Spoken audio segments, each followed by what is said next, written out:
Alrighty, hello.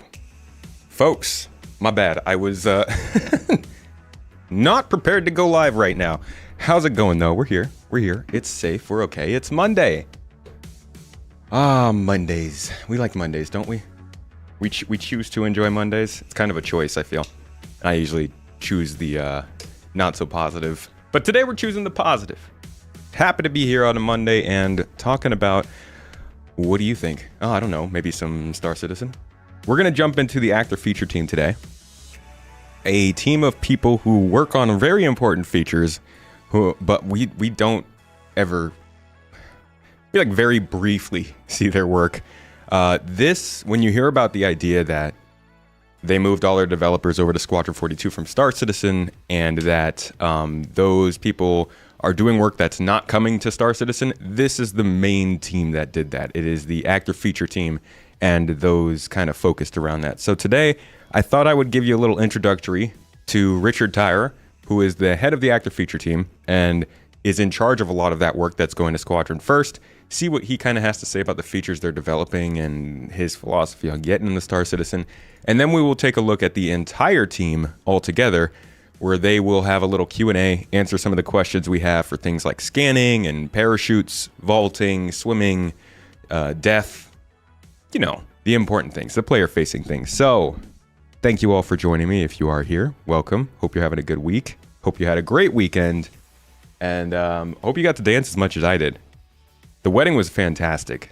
Ended up with no lampshade on my head. Just a lot of sweat. A lot of sweat. It was a warm night, but it was really fun. The people were happy. Love was in the air. So was dancing. So was alcohol. And a lot of lights. It was good times, though. And Sunday was a long day of recovery. Oh, my gosh. So I slept in a little bit today even, kind of trying to get back to normal. Division Error, how you doing, dude? 07s, Reese, Toes Gang, I see you. Vasten, Nemesis, Cantor, McCluck. Martin, Toya, the 1 minute grower. How you doing? That's fast growth. What is that, a tomato plant? I hope that's a tomato plant. That's a good growing tomato. Meat Shield. Meath Shield? 07's friend. You guys have a good weekend? Anything worth mentioning, worth talking about, worth celebrating? Come on, somebody give me some good news from the weekend. Sundays, Saturdays, the best days of the week. Oh, it is hot. I'm sorry. I'm shiny. I'm dripping sweat. Like I said, kind of just got here. It was a last minute prep show today. That new Jamie Foxx movie was gold. They Claude and Tyrone. Interested in that one. It's got oh gosh, what's his name? Nope. I'm not gonna remember his name. Co-starring with Jamie Foxx. Good morning, Sosa. How you doing? Good news. Heat wave has subsided. Where is that heat wave? Stakar. Wrap a cold, wet towel around your neck. It will cool you down. Ooh. Yeah, but then I'm going to be wet. Harvested 11 pounds of tomatoes. Wait, are you for real? Are you actually? 1 minute growth, 11 pounds? Oh yeah, John Boyega, that's the name. Thank you. No, you hate hearing this, but YouTube and Twitch titles are different. I've actually never heard that before. But yeah, they are different. Cotton, 07's buddy, how you doing? One of your viewers gifted you Baldur's Gate 3, so there's that. Son got a haircut, prepping for the new school year. I've heard Baldur's Gate is great. I hear that's good times. I think I'm actually gonna gift that one to my sister. Sounds like a great one for tabletop fans. Spain. Oh boy, yeah, I bet it was warm there. What kind of temperatures were you seeing? Moderately early, gang. Can you still say early in that case? What's up, Cat Mom? Twitch is where are the character features? Indeed, which is what I wanted the title to be over there. It's about the same stuff. We're reviewing character-facing features, player-facing features, the features of the actor status team, or the actor feature team. Hello, Drazen. 420 tomatoes. 420 tomatoes. YouTube is death, loot, and parachutes. Indeed. So if you look down here. Oh, no. Down here. They're talking about parachutes. And death is in here somewhere. Looting. There we go. Looting, parachutes, and death. Don't worry. I picked these titles for a reason. You wish upon everyone a Monday as good as you're having. Oh, good Monday. That's fun to hear. What's making your Monday so great? You're on the coast, so it was a high of 36 degrees, but humid. Oh, I know how that is. Honestly, I don't even think... We don't really hit 36 degrees here all that often. We're usually in like our hot days end up being mid 30s. Super humid, 80% humidity kind of stuff. Electroso 7s. And look at that. Cotton. Almost been a year. Coming in with the sub. Thank you so much. I see people redeeming their Nomad giveaway entries over on Twitch. Might I remind you, we're giving away another ship this month, as always. This time it's a Nomad with a copy of Star Citizen. So you have plenty of ways to get into that giveaway. One of them, though, as a Twitch viewer, is that you're getting some points racking up just being there on Twitch, viewing, participating in chat and stuff. So if you are a chatter, you probably have enough points to get an extra entry in there. Make sure to redeem those. Obsidian, how's it going? Norway is currently having its biggest rainstorm in 25 years. You guys usually get rainstorms this time of year? We could probably use a rainstorm, although it probably shouldn't be very big. Last time we had a big rainstorm, we lost a house.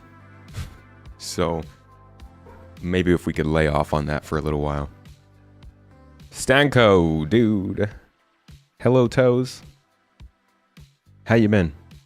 Simi.07. All right, folks, let's look at these character-facing features. First, he's going to explain, like I said, what's going on with the whole Squadron 42 gets the features first stuff. Then he's going to talk about their team as a whole and kind of the features they're working on. And from here, we will then jump over, like I said, to the team, the actual team, talking about things like FPS radar, EVA, death, looting, parachutes, all that kind of jazz. The stuff that you're interested in. Maybe the stuff you're not. I don't know. I'm not going to pick your features for you. 60 millimeters of rain. Wow. All right, let's get into it.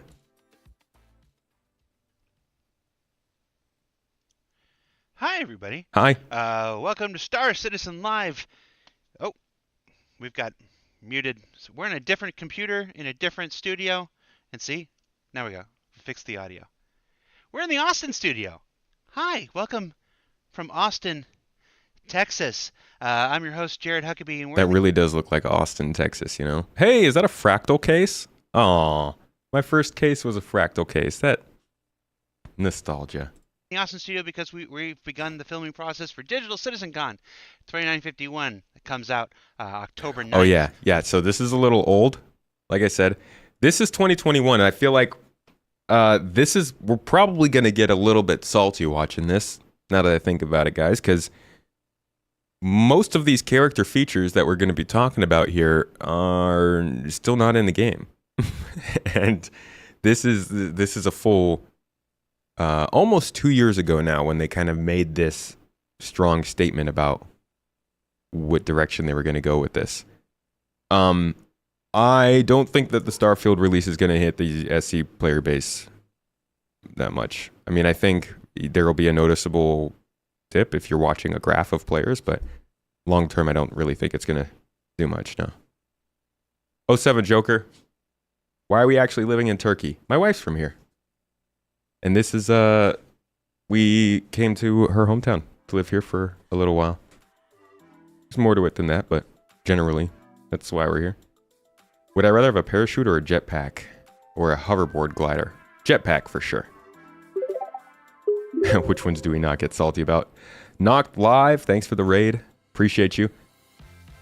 Jump in with us. Watch, learn about the actor feature team and what they have or may not have done for us since 2021. Appreciate you. Sorry, let's get back into it. On Twitch TV, be sure you mark your calendars. We have a special shortened, abbreviated show this week. I do have a plane to catch, so we are going to go as long as we can until I've got to leave to fly to my next filming destination. But on today's show, we have a man who probably needs no introduction, but we're going to do it anyway. Rich Tyrer, formerly Core Gameplay Pillar Director, and now with a new title, which is what we're here to discuss. Rich, how you doing? I'm doing very well. All right, so let's jump into it because I don't know how much time we have. We don't have a whole lot. Sure, let's fire away. Your new title is You get Richard Tyre on a show and then say we're not going to take too long. That's not how this works, Jared. Squadron 42 FPS Game Director. That is correct. And with that, you're going to be moving from the day-to-day activities of putting stuff into Star Citizen and moving towards a more Squadron 42 focus. With that, let's talk. Let's set the table here. Let's talk about how your team and its work had previously straddled the line between Star Citizen and Squadron 42. So the first thing to note is that while my title has changed, my previous role of Core Gameplay Director or Core Gameplay Pillar Director is still there. I'm still doing that. This is just in addition to that. So the way that we worked was that obviously the company or Cloud Imperium is set up into these pillars. And each of the pillars has representative teams that have areas of expertise on that pillar. So the core gameplay pillar essentially incorporates the actor feature team and the actor tech team, the weapon feature team, the weapon content team. And it did used to incorporate Fire Sprite as well for Arena Commander. So those four teams, as you're probably well aware, are dedicated and focused around all of the character gameplay in Star Citizen and some additionals, because we also have like a floating team on the pillar, which is like the core gameplay design team. Right. And that's like what you'd classify as like technical designers and system designers, and so some companies call them essentially game designers. But we're basically dedicated to making anything to do with the character, like the camera, actor status, but we also own things like physical damage, radar and scanning for both ships and the player. So the way that we worked is that I would always discuss it with Chris, what's the intention for a specific feature, whether that's inventory, healing, actor status, trolley push pull, you name it. The old trolley push pull. I would then work with the teams to kind of bring those things to the PU. But the way that we designed the features is that we would sit down and discuss with kind of like the PU leadership. So Todd, Tony, Ian, those guys. And then also on the S42 side, where, you've got Nick Elms, you've got Brian Chambers, you've got Nate. And what we'd do is we'd generally sit down with the design directors or the game directors and go, okay, and this would be with Chris, and we talk about a feature and I kind of get an understanding of how we want to use it, because obviously on my pillar, I'm also responsible for the FPS experience. So in terms of how that experience is supposed to be delivered in both Star Citizen and Squadron 42. And that's always been the case and will still be the case in this new change. But the deal is that we'd look at these features and go, okay, how are we going to use these features in the games? So we go, okay, so let's take trolley push pull, for example. And I actually wrote about this, some of the pitfalls of this development in some of the retrospectives that I did in the last 2 quarters. But the way we'd work is we get the trolley push pull system and we go, okay, right, how's it going to be used in the PU? Well, in the PU, maybe it's going to be used for cargo and moving things around, and also for what you'd expect, like puzzles. So when you go to mission, maybe I can't get access up high, I need to move something so I can then mantle it and climb up. The stereotypical, action adventure type of puzzle. And that's really where it's more appropriate in Squadron, because obviously Squadron has all the same content in terms of like the vehicles and the armor and so on. And then Squadron has its own specific things. PU has its own specific things. But how you use these features, we will always deliver something in a systemic fashion. So for example, if we were just making a single player game, you could make trolley push pull just be a movable physics object and be done with it. Because we know it's going into the PU, we went the extra mile and be like, okay, well, it needs to take into account there's gravities, there's different gravity that you can be in, or other people can jump on that because it's a multiplayer game, and you've got vastly different cargo weights, and so we have to take that into account. And there's so also what we do is we take all of that information. That's a good point, that like building these things for a single player game obviously has different complications. There's also kind of like this whole idea of, are you building the features first and then implementing them and then figuring out the problems, or are you figuring out the problems and then deciding what you need to develop as a feature to fix those problems? Because then it's like, well, Star Citizen as an MMO is going to have so many more instances where somebody would use a cart for something you might not expect than in Squadron. Squadron 42, you make the cart able to carry something and you're good. But in Star Citizen, you have to go and develop this cart with the idea that maybe somebody uses it for bounty hunting stuff, or somebody's going to use it on like a planet's surface that you never expected. And then it goes to all the other features too. Like what would be something like engineering is like going to use features that we're not really aware of yet. And because of that, they couldn't develop those features early on because they didn't have the ships at the stage where they could use engineering. So would it have made sense to make the features surrounding engineering before and then just fix them now? Or to wait until whatever tech needs to be made to make engineering work is made so that they can do it now like they are? I don't know. I think this goes back to just judging how a game should be developed, and I'm sure there's multiple ways to do this. Just a lot of people, the criticism is kind of putting the cart before the horse when it comes to Star Citizen.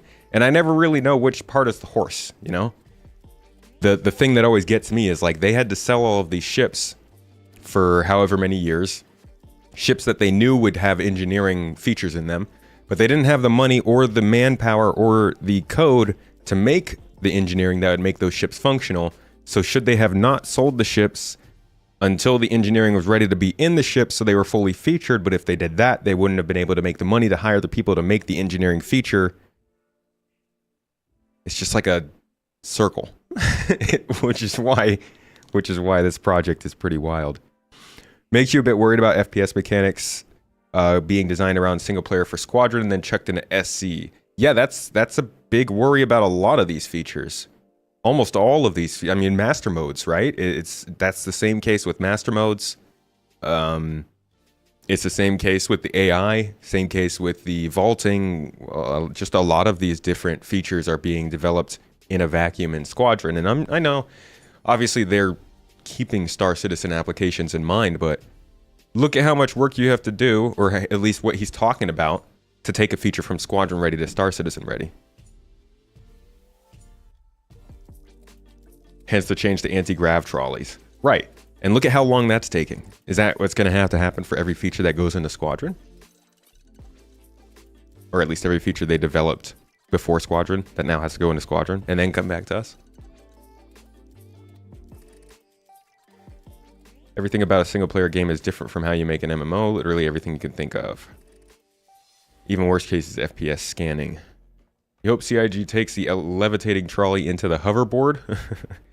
Why is it taking so long to debug the issues with spaceships, like broken elevators, buttons from consoles, seats, etc.? This can't be too hard, right? Generally, the problem is that each problem comes from something different. So, like, if one ship has a broken elevator, let's say the Reclaimer, and the Caterpillar has a broken elevator, there's a good chance that both of those problems are coming from something different. So in order for somebody to figure out which one they need to fix, they'd have to triage the problem with that specific ship. Then they'd have to go in and fix that ship. and submit it, make sure it's working and all that stuff. Then they'd have to do it for every other ship. Problem you have then is that, well, what if the ship gets an update a patch or 2 patches later? Like, think of something where that has happened. I think we had that with the was it the Cutlass Black? If I remember correctly, they had a problem with the seat going to a certain level and your view was blocked, and then I think they fixed it maybe, and then it was broken again. But we definitely see that kind of stuff happening with AI. They'll fix a problem, something unrelated will happen that breaks it again from another direction, and they just are like, okay, we'll leave it. So a lot of the stuff, bugs in the ships do end up getting fixed. You can go into the patch notes for a lot of these updates, and you'll see a lot of different bug fixes, but the thing is there's just so many more popping up at the same time that it's hard to squash them all. Is there anything we got from SitCon last year? Is there anything we got from SitCon last year? Let's see, they showed the audio engine. They showed, I think we just got the ships they showed. Audio engine, planets, AI, platforming. No, I don't think so. Granted, everything that was in SitCon last year was Journey to 4.0, so... Oh, I guess we got the new Loreville city. And Master Modes is in game, well, in testing right now. But other than that, no. It's actually kind of funny. They're all Journey to 4.0, so I wasn't really expecting to see them until 4.0, which I think was their whole point. But the Loreville update ended up coming early anyways. Vaulting, like platforming stuff. They showed it in the partner development segment. Sometimes we don't know if we have a cart or a plow.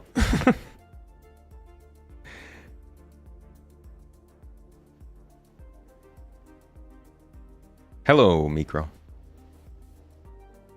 Any news about splitting off the main thread? Not that I've heard, yeah. No. Not yet. I assume whenever we get another update from the engine team, the rendering team, that we'll probably start hearing something about that stuff. All right, back to it. And we distill it down into a system or a game design, what we want.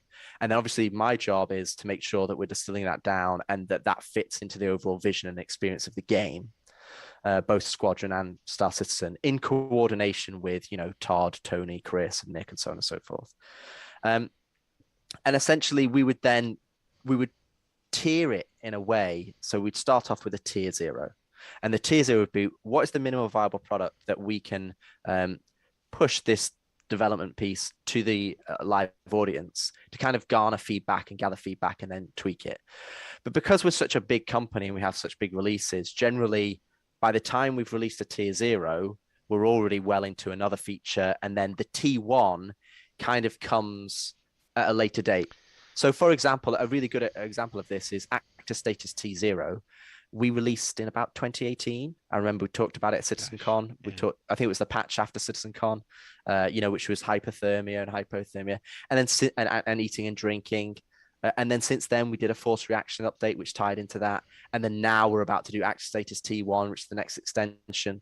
But if you were working as a traditional game development, which is like not as a live product, you'd probably do them all continuously. You wouldn't do a tier 0 2. You'd just be like, you would make it in that manner, and you would play it yourself to get an idea of is this right? Does it feel good? And then work towards it. But obviously, because we've got the PU and a live audience, we're able to leverage that community feedback, and they go, okay, it's not working in these environments. It's not working well here. How do we do this? And generally, a lot of the time on the core gameplay pillar, and again, this is the double-edged sword, is that we release a lot of features into the PU when they're ready to be used, but they're not necessarily fully integrated into the gameplay experience. So, for example, melee combat or body dragging or trolleys, they're 3 really good ones that are fully functioning features. But if they were being used in an action adventure or squad, I don't know, it's body dragon functioning into like you're using them for a purpose. And we've released them into the wild to kind of get feedback and that, but they've not been fully utilized yet. And generally that's because on the core gameplay pillars, we will work on a feature and we work towards it becoming functional. And then once we have it, we will then coordinate with a content team. So generally, whether that's the locations team or UP, also, for example, healing needs hospitals, it needs medical beds, or for hacking's a good another example. We can release hacking, but that's just the game, the system. We've done all the UI, all the audio, the physical interactions of you putting the hacking chip in, but it still needs to have a purpose in the game. Like, well, where do you use it? When do you use it? It needs to go and have the chips in the shops. So we coordinate with what I call, like, we have feature teams, which is kind of what my pillar is set up to. We also have the weapon content team, which is a weapons pipeline and does all the weapons and something. But we coordinate with the general content team to then push it in or create missions. And so that's kind of how we've always worked, and we would do the same and give it to the level. So the Squadron level design team, for example, is a content team. So we would be there at the top developing these features in coordination with the other leadership, and then we deliver it to the content teams to then kind of execute into the individual projects.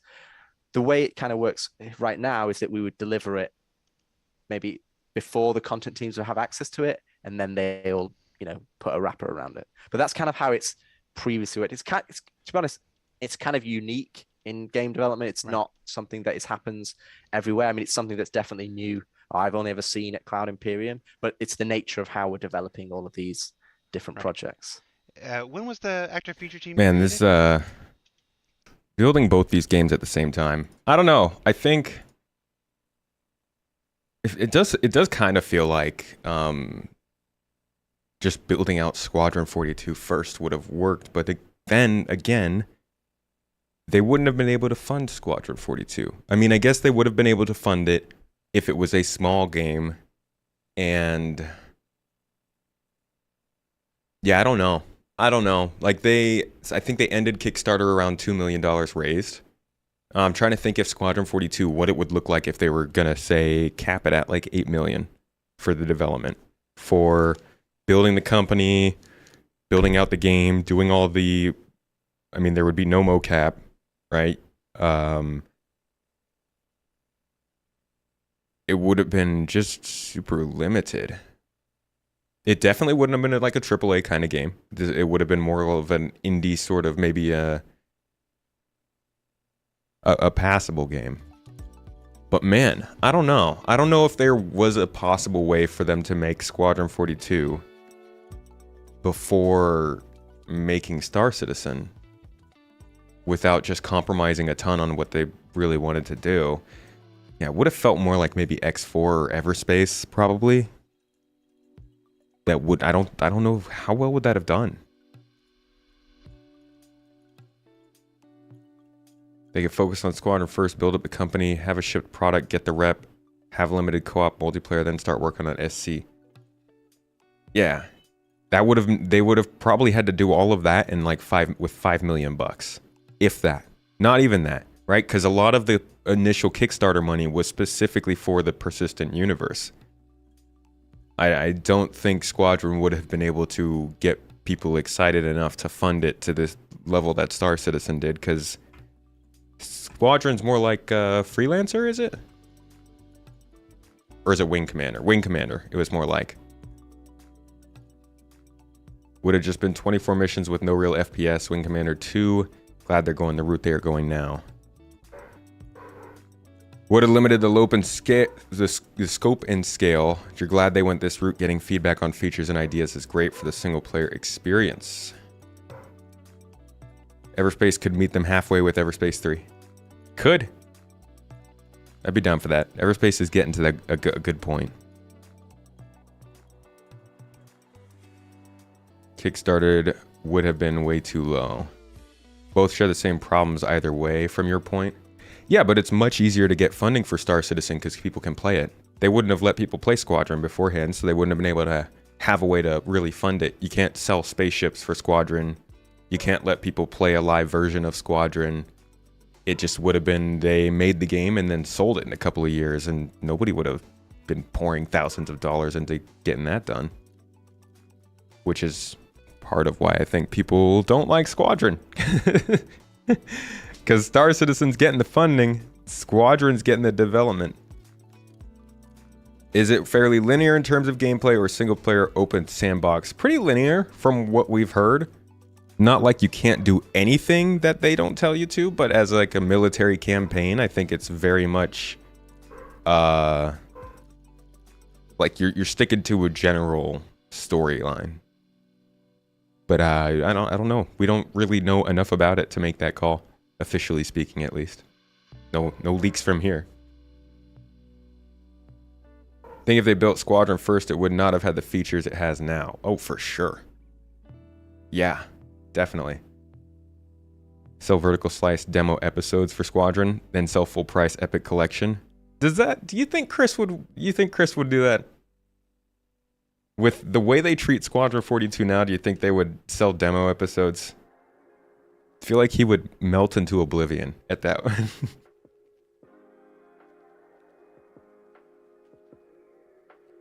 It's supposed to have co-op. From the beginning, they announced it with co-op, but I don't know if that's going to happen. I got a question here from Radical Gems. I was interested in asking you about ship modularity. What is your personal vision of how ship modularity should work? You have certain ideas of how that gameplay should work, you know, and you're sure others do as well. I actually haven't really thought about that. Ship modularity, to me, seems like it would work in different ways for different ships. Like, we have components, we have like ship items, like tractor beams and mining lasers. And then you have actual modularity where you could take parts out of a ship. I think all of those are some level of modularity. But it should definitely be a trade-off, if anything. Changing out a module should take time and money. Shouldn't necessarily be that easy of a process. You're not happy at how much money is going to exclusively Squadron and not fully symbiotic. See, they see it as symbiotic because a lot of that stuff eventually comes to Star Citizen. But yeah, obviously Star Citizen's current development slows down because of that. A lot of the stuff going into Squadron, yeah, will help SC. According to you, are we going to see any interesting or tangible gameplay or videos about Squadron at SitCon? Man, don't quote me on it. Don't say according to me. I don't want to. Don't take my word for it. Jeez, Star Citizen, you never know. I think that we will probably hear something about it. I hope that we will. I can't make a call anymore. I cannot predict what CIG is going to do. I can't. Because it just doesn't, it never happens. I'm tired of misleading people. Tired of getting people's hopes up for stuff that may or may not happen. For features, you could say a little bit more, but for what they're going to say at CitizenCon, I have no clue. I just have the things that I hope to see. Why don't the backers who have spent over 100 on SC not have access to Squadron? We still have to pay for the game we fund. Why don't the backers who have spent over 100 not have access? Because they don't want people to play Squadron yet. They want to finish that game before people play it.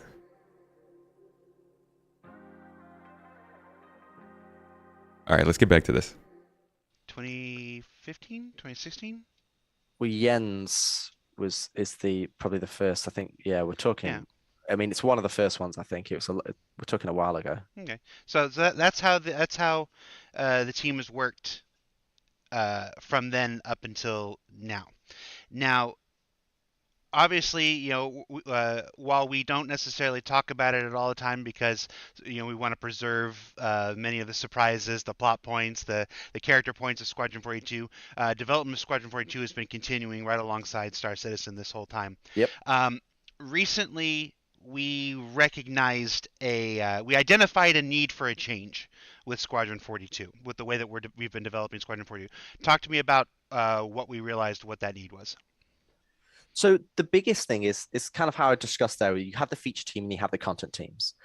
The biggest thing is that we wanted to create a closer relationship between the people who are making the features and the content, and especially considering I'm the arbiter or I'm responsible for the FPS experience.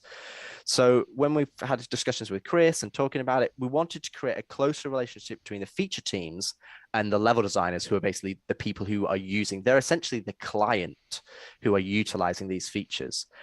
And with Nick, who's the current creative director on Squadron 42, Nick Elms, we wanted, obviously Squadron's a big project, and because we've got such a kind of a good delineation between like the FPS and the vehicle side of things, there was two kind of things that we identified. One is that Nick could use some support so that he could kind of really focus on the flight side of things, which is where all of his experience has been, so that he can really hone down on that and really work with John on the vehicle pillar and that side of things and push that forward.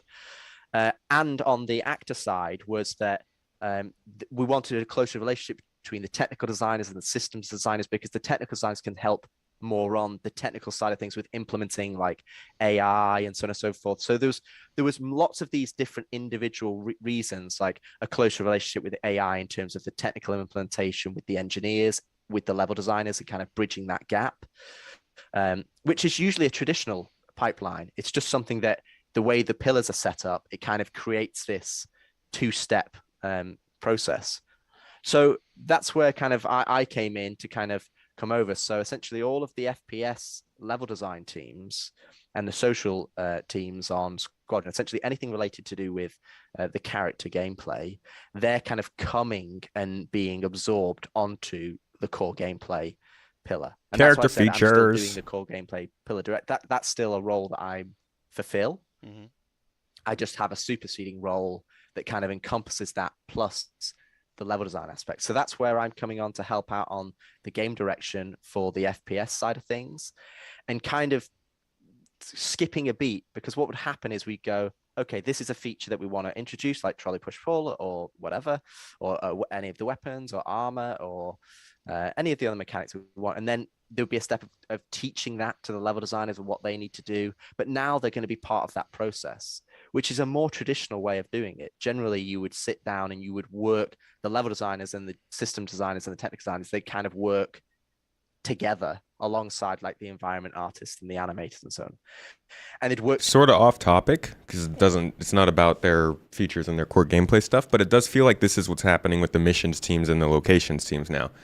Outside of the sand caves, all of these locations are starting to come with missions built into them, which I think shows that the Star Citizen teams are starting to work more closely together, like he's talking about. But it took a long time for this to become at least apparent to us.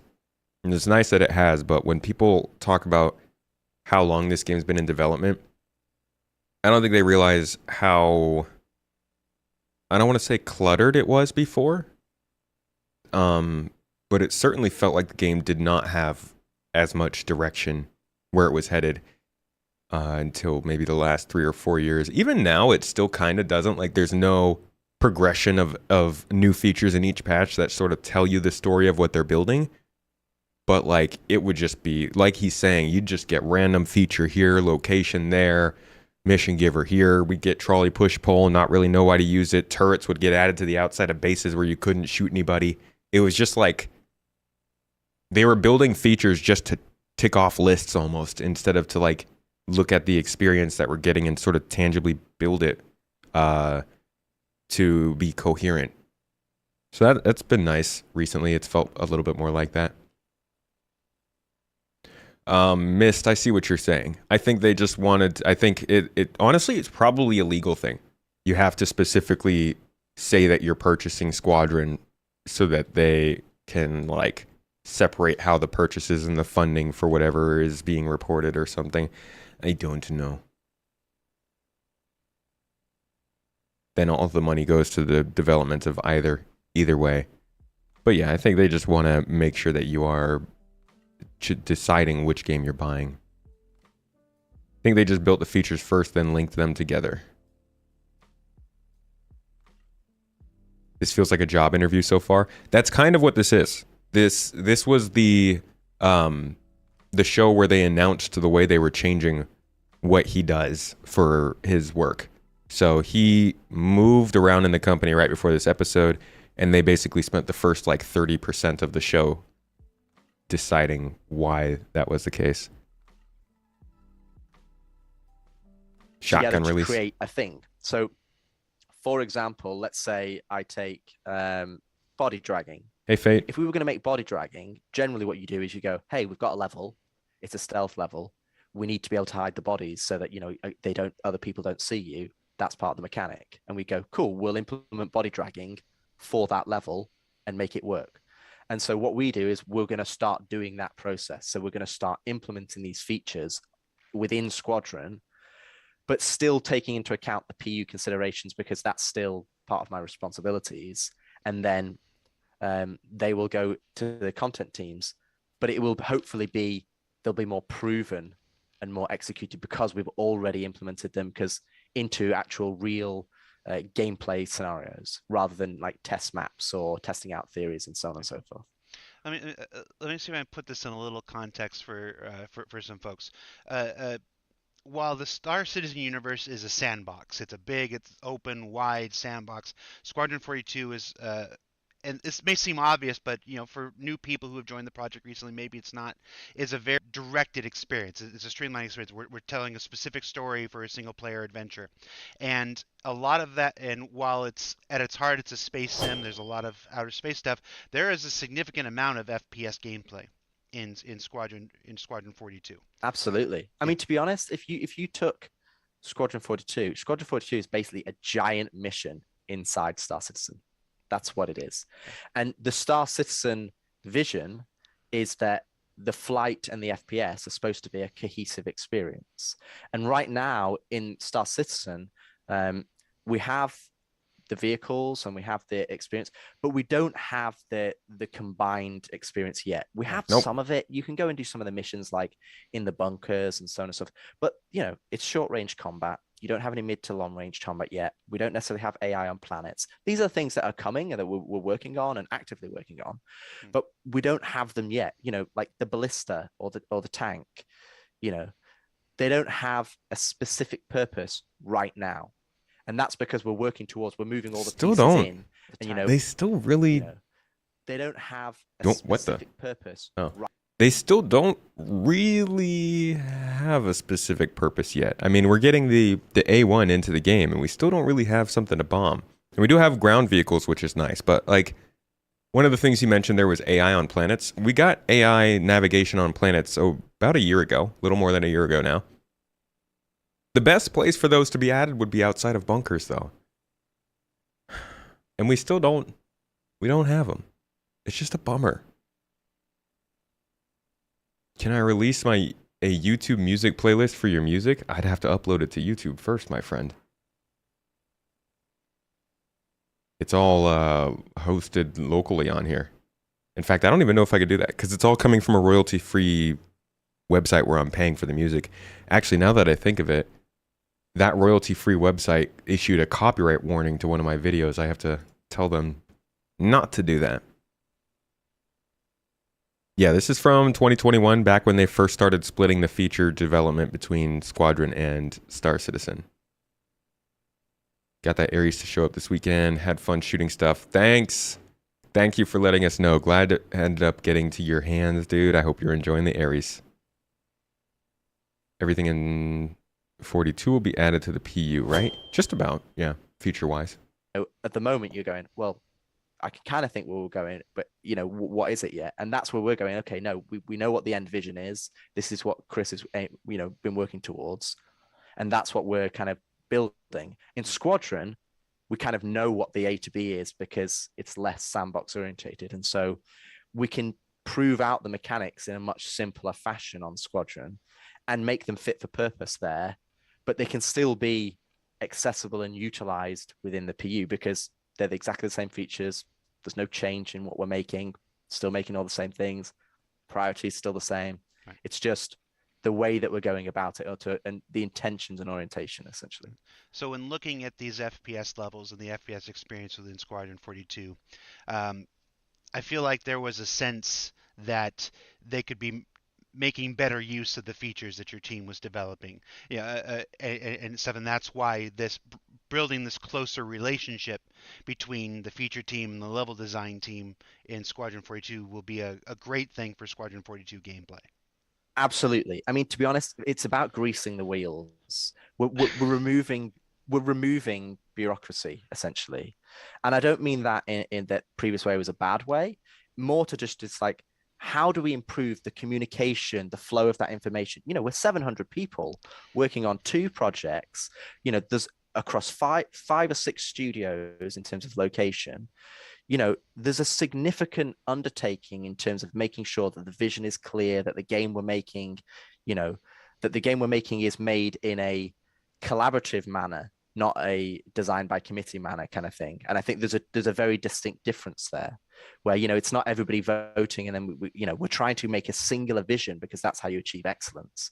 And that singular vision has to be unified across all of these people and all of these pillars and all of these different disciplines. And that's hard enough when it's just a 30-man team or a 5-man team in one location. So when we're talking about trying to, how do we improve those communication channels? How do we improve that the vision? And because obviously Squadron 42 is still Chris Roberts' vision. Star Citizen is still Chris Roberts' vision. They're still unified in the same plane. So, and the same information is still being distilled down to the directors and then onto the teams. It's just how are we smoothing that communication pipeline to the Squadron FPS team, and having them be more integrated in, like I said, allows 2 things. It allows Nick to kind of really focus on the flight side of things and just worry about that side of things. And then for me to kind of go, okay, well, I know all the features and the mechanics that we're utilizing. These are things that we should be using. We've got, multi-tool tractor beam, we've got cutting, we've got, healing, we've got all of these different mechanics, or body dragging and stealth gameplay and radio and scanning and physical damage and fire and all of those things, and go, okay, well, this is what we can do. And it start giving them the ingredients that the level designers can use. And obviously then me helping those guys and supporting them to make these fantastical levels that kind of fit into this overarching game. So let's put this in in kind of like a diagram form to try to. I'm a very visual person. I think it'll help people to understand what this is if we put it in a visual.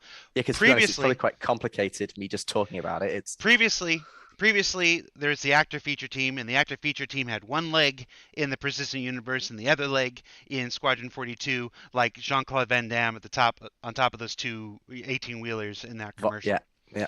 Now with this reorganization, that's really what we're talking about here. The actor feature team now flows directly into Squadron 42, and then when it completes its work on features for Squadron 42, then those features get handed over to the persistent universe.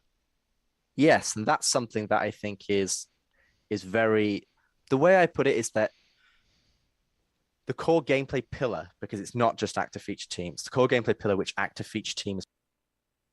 All right, we've talked enough about that. We've got an understanding of how that's going to work. Let's start listening to the actual features and stuff they'll talk about. Once he talks a little bit about these features, we'll jump to the progress tracker roadmap. And I want to take a look with you guys and see how many of these things he's talked about at that time we are currently seeing in the game, because that's, again, about 2 years ago now. And I think we've passed enough time for these benefits from Squadron to start showing up in Star Citizen.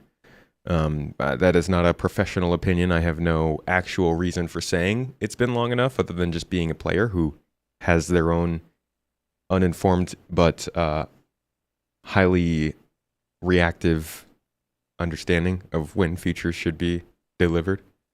And I say now, when I want.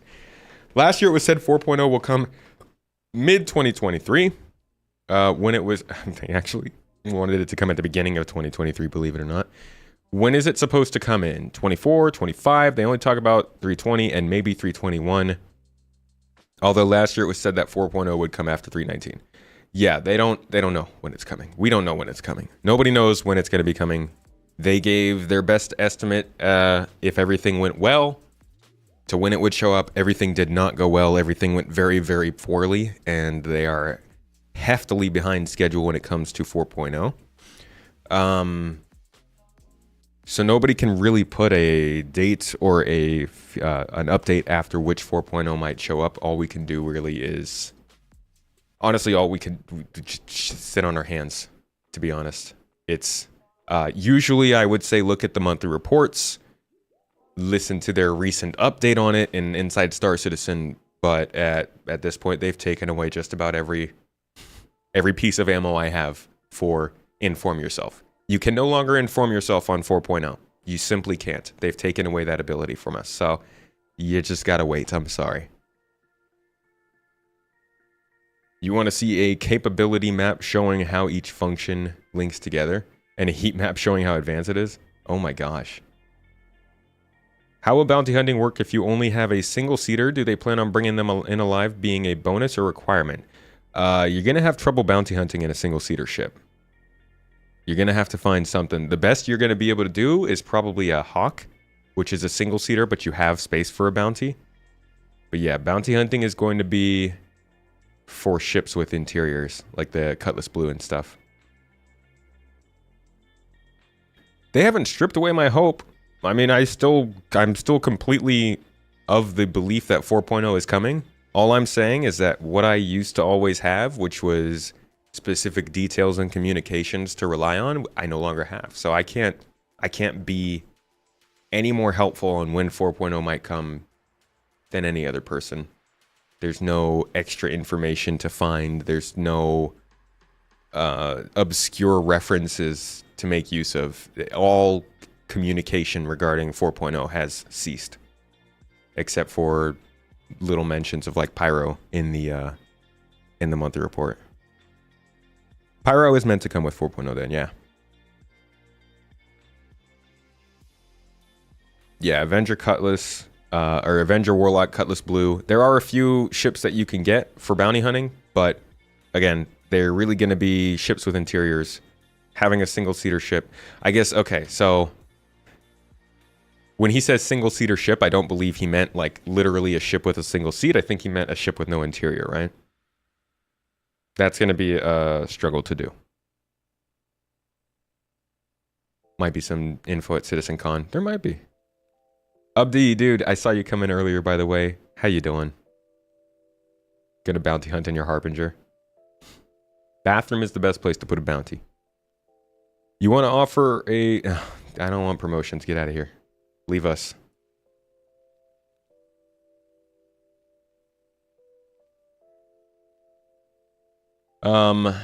Let's see. Let's get back into this. That said, I got a little bit of time before I got to catch an airplane here. Sure. Tell us features. The next 2 weeks on ISC, starting next week and then the week after, we are going to be talking about two of the largest sea changes to gameplay and life and death in the Star Citizen universe coming since Alpha 3.0, healing and the new inventory. So we don't want to go too much into that, but give folks a tease of just how important these two features coming from your core gameplay team will change the PU in Alpha 3.15. Well, the biggest change, obviously, is inventory is now localized. We know all about that. Inventory and medical changes. Let's go to Death of a Spaceman. Talk a little bit more about that. Let's be real. Some folks are gonna love it. It's the realization of this life in the verse that Chris has been talking about since he first published Death of a Spaceman in 2013. Some folks are gonna pull their hair out like, oh my god, this is so much different and so much harder. It's definitely going to be a harder challenge. It's going to be a harder experience. Obviously, we're still in an alpha state, so there's going to be scenarios where bugs happen and the things that are going to feel unfair. And, I totally appreciate that. But these are two huge mechanics that were kind of headline features way back when, physical inventory and Death of a Spaceman. These are kind of delivering those experiences. And the next steps will be then the true realization of Death of a Spaceman and the true realization of the physical. But the gameplay loops are what we're delivering, and that's why it's going to be a monumental change.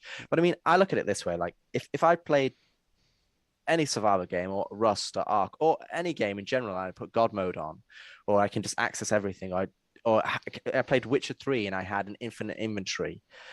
Those things take away, while they make things easier for me, really they take away from the enjoyment of me progressing and getting access to all the equipment and that sense of achievement that you've done something. And it starts to kind of alleviate that. If in Minecraft, let's just say Minecraft, if I'm Minecraft and I don't lose any of my gear, then death doesn't become, you don't get those sweaty palms when a creeper pops out at you and you're playing hardcore, or you don't want to lose your netherite gear going into lava. You're precious about these things that you've invested a significant amount of time into. Rich is well versed in Minecraft. It's frustrating, but you can die in Minecraft. Adds to the challenge. I've never played Minecraft. I don't know anything about it. I don't think it's too punishing. I think actually they're adding things to make it more punishing. Like they're adding the character skill system specifically because I don't think Death of a Spaceman really, it seems like it's punishing, but it sounds like they plan on giving you a lot of chances, like a lot of chances to die before you actually end up losing everything. You can extort players by threatening to pirate them with a pirate account. What is easy to exploit? 2 weeks of ISC. Next week is entirely about healing, and the week after that is entirely about inventory. That is how big and important these features are to life in the Persistent Universe for my money. And these are the biggest changes to life in the PU since Alpha 3.0 came out. So 3.15 is a big patch. Before we let you go, I've got a little bit of time. Let's tease out. Let's talk about some of the other features that your core gameplay team is working on that are coming to the PU over the next coming quarters. We've got FPS radar and scanning. How is this going? What can you tell us about this?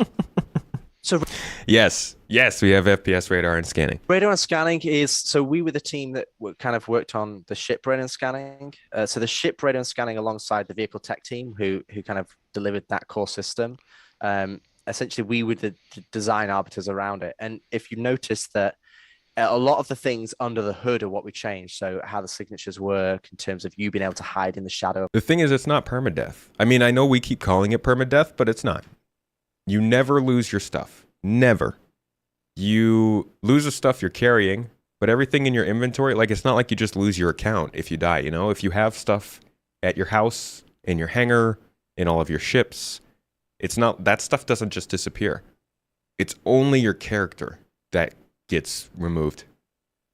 And the stuff that was on your character. But I don't think they're going to give us permanent physical handicaps. Like, I think most of the handicaps are going to be things like cosmetics. Like a cybernetic thing or something like that. Make the multi-tool show crate contents. Oh, like scanning.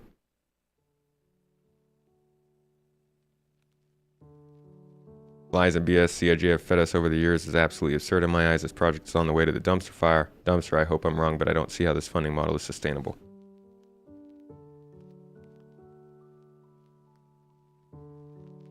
Do you mean like the funding is based on the stuff that they've said?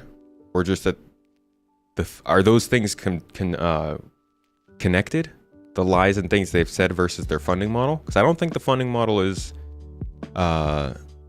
sustainable either, but I don't think that they're only going to make money from ships all the time. I think that's a big reason why they want to get Squadron 42 out.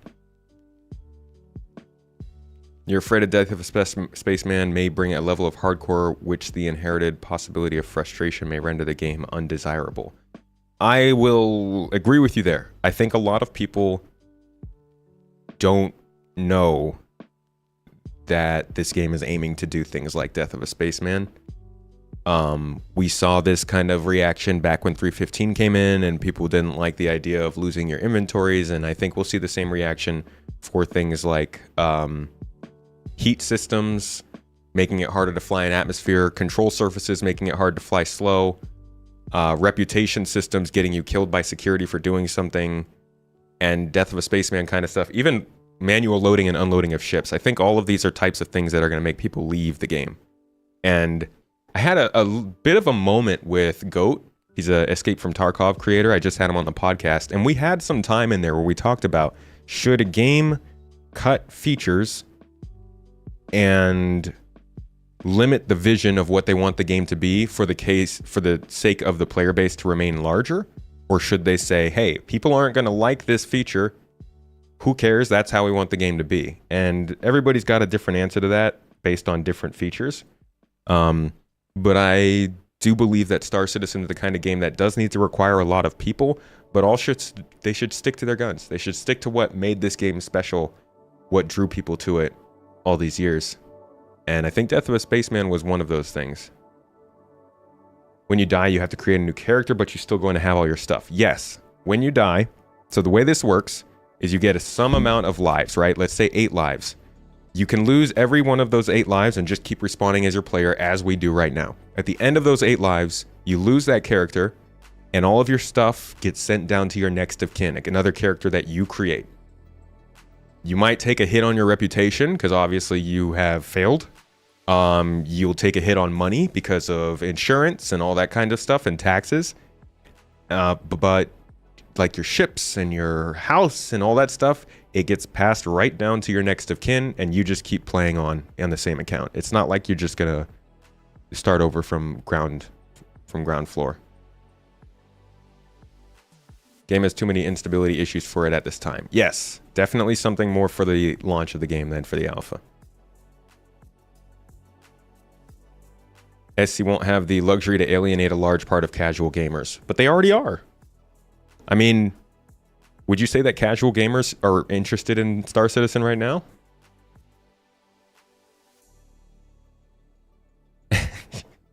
I am not representative of CIG or its subsidiaries. That is very true.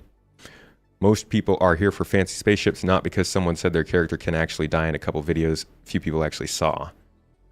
Okay, so then, again, we go back to the point of, do you say that screw all of those people who funded the game then?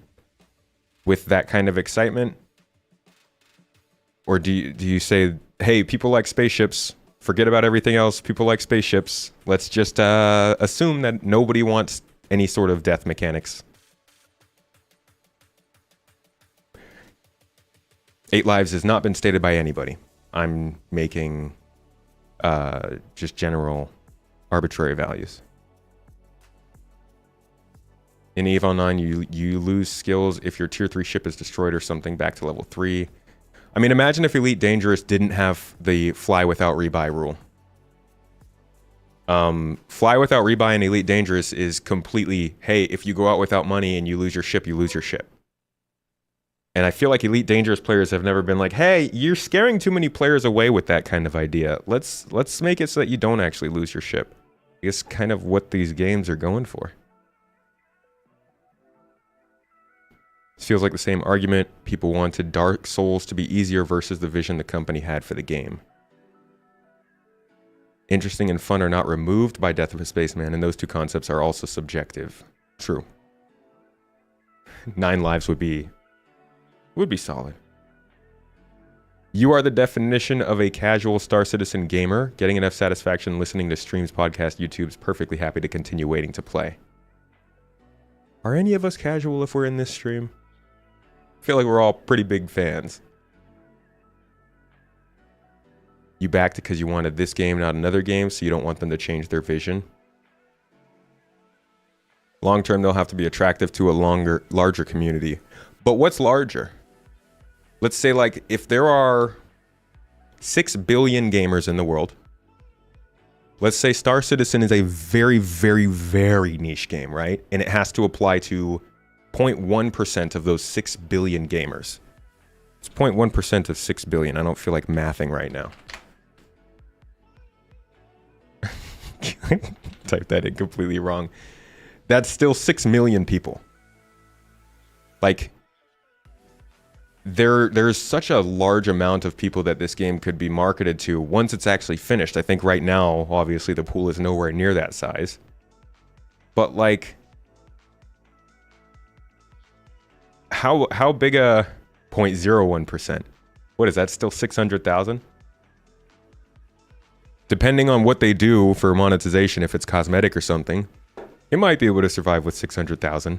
Nah, I don't think 600. That'd be too few. But point being, I think that niche games do survive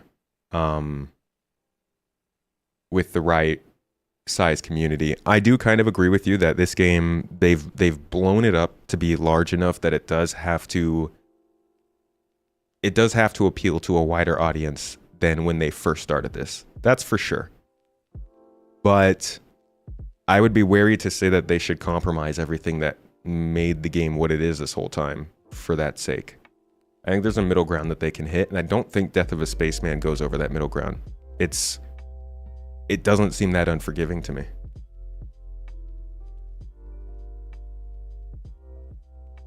You refuse to purchase anything else from until they deliver on their promises. Where do I think Star Citizen will be in 4 years? In alpha. If they get 50,000 concurrent players, they're incredibly successful. That's the numbers we're talking about, and those are already split across 4 regions. 50,000 concurrents successful? Wow, that's good. You'd like to see ships in soft death to be more resilient to popping. Agreed. And that's disabling ships and physical death and stuff will be something they have to make work for Death of a Spaceman to matter. Will 4.0 be out in 4 years? Soon. That's all I can say. Soon, TM.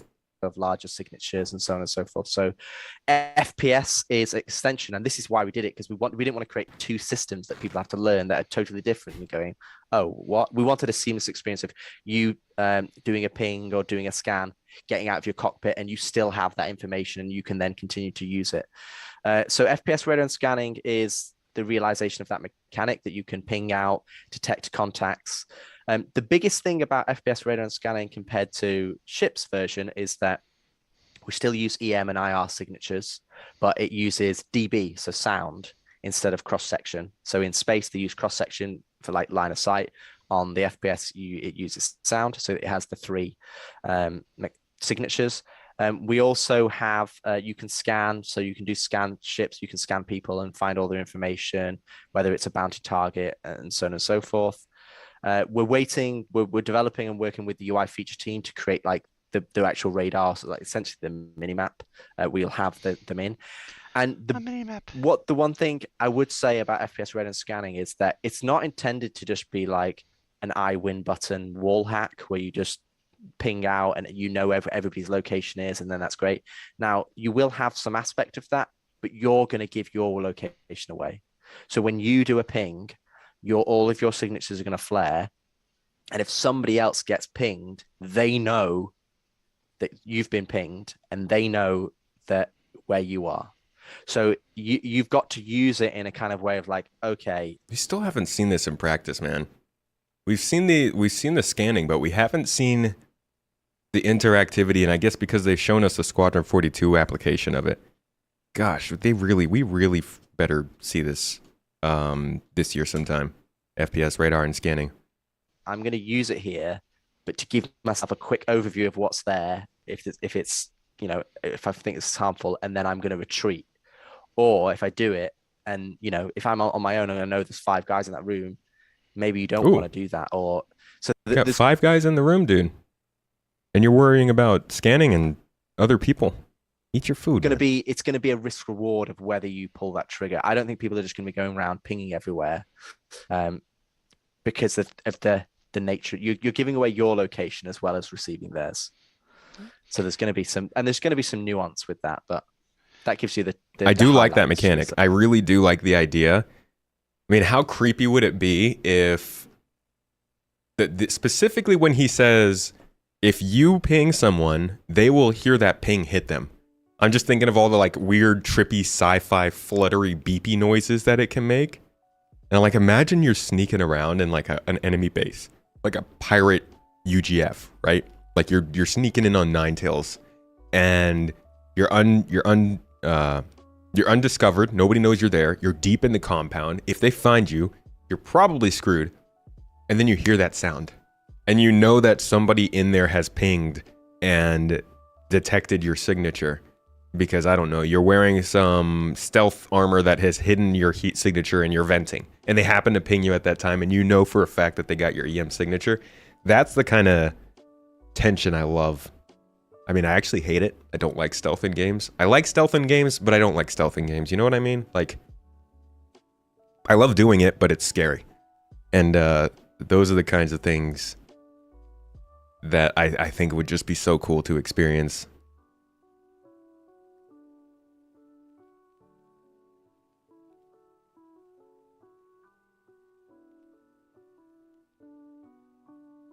Proper stealth is good. Right. And no Chaos Live. It's not live. That's why we put the word live in the corner. No, this is not live. Before I lying got to a you. few more minutes. Zero G. Talk to us about Zero G and EVA. Big change. Some changes coming to that. Yes. Hey, so zero the G. We get like God. These are all topics that we still don't big thing have. about EVA is that we're eventually going to be introducing an EVA fuel to EVA. So that it has like a compressed inert gas that you use to utilize your EVA. We're turning it into a decoupled mode. So essentially, you use your jets to go in a single direction, and then you don't have to press the controls anymore, and you'll continue going in that direction. Rather than right now, you're like a ship, you push forward and you keep pushing forward and moving, and then you release and you stop. So we're turning it into a decoupled mode. Alongside adding in the fuel mechanic or the inert gas that allows you to do that, we're going to be introducing what we call zero G push pull. So you'll be able to attach onto things. And What he means by zero G push pull is that when you enter zero G, your wrist will push your body and your arm will pull the rest of your body, and you will just rotate around your wrist for 10 seconds before coming to a standstill. It's that's true zero G push pull gameplay. This video is from 2 years ago, just about 23 months ago. basically pull yourself on the outside of an 890 jump or climb on things. And essentially, EVA T2, which introduces decoupled and the fuel, and zero G push pull, and then the tractor beam, those three mechanics will create the traversal mechanics to create EVA traversal puzzles and EVA traversal missions. Finally. No, you can't say finally yet. It's you're premature there, Jared. Pardon, excuse me. Yep. And then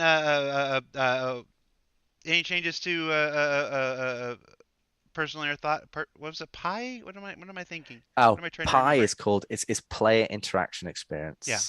That we So do player have. interaction experience in a nutshell is going to be introducing all of the new HUD to the PU. So that introduces all of the new. We started with the widgets in the bottom left-hand corner, so like your health and your limb health and so on and so forth. We're going to be introducing the blood drug level in healing, which is part of healing, which you'll hear more about in the future. We're going to be doing the rest of the map, sorry, not the map, the rest of the HUD, and what that will include things like hints. Your personal thought will no longer be a list of text; it will be a wheel. You'll get some quality of life features around inventory, so you can swap things. So I've got a gun in my hands. I want to equip the other gun. If I've got two weapons already on my back, I'll get a wheel that I can automatically swap. So essentially, that epic, which is player interaction experience, which is split between T0, T1, and T2, includes all of these things. It also includes lockers, physical lockers, so you can store your outfit and save them out. So it's kind of like a big improvement to the interaction in the world and how you interact with things and how you use the your inner thought, how you use the player interaction system in the game. Cool. Well, that's all sounds amazing. Like I said, It really does. Like we said, changes coming to the release strategy, but development is still continuing. Development is still going at the as originally intended. In some cases, it looks like it may actually go a little bit faster. And so I'm not going to sit here and promise that you know how it is. We've all been here. Yeah, don't make We've that all promise. been following Star Citizen for a long time. But these are on the whole, these sounds like very positive and exciting changes, especially for Squadron 42, as it means, it'll be a big push towards finally locking Squadron 42 down and getting it out the door, and of course getting more well-rounded and complete features for the PU when that time comes. So that's exciting. I have got to fly out. We are here in the Austin studio. We've been filming for Digital Citizen Con.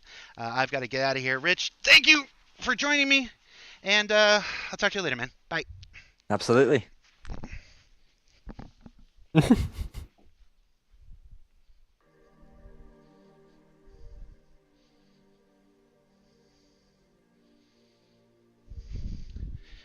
I forgot to turn this off.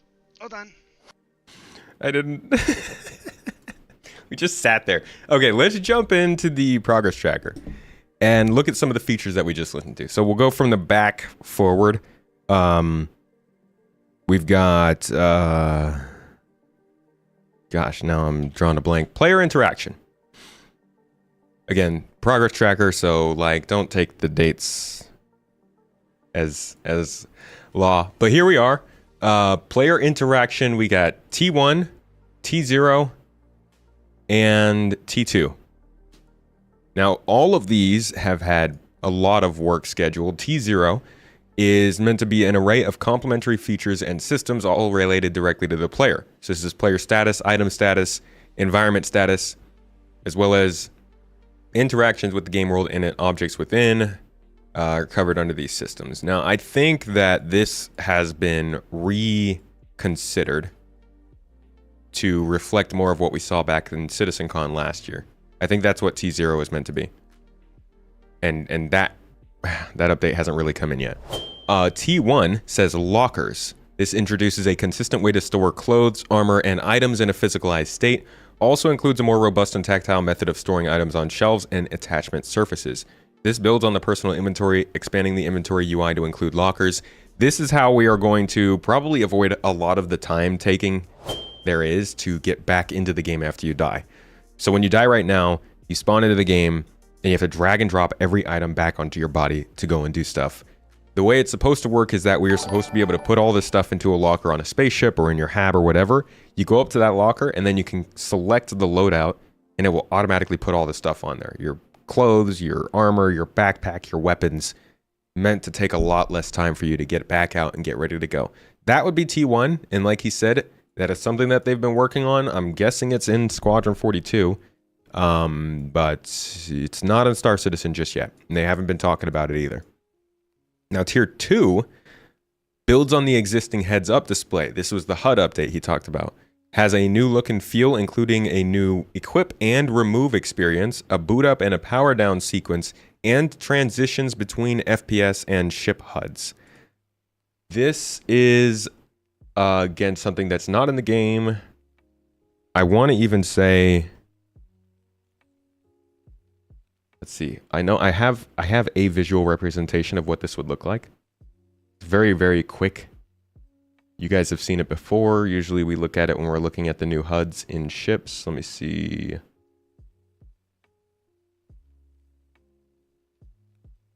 Okay, this is taking forever to pull up. Thank you for the sub, mate. Being Dev, appreciate you.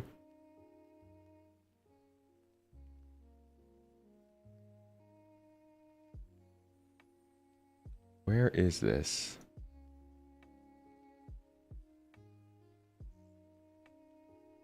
Here we go.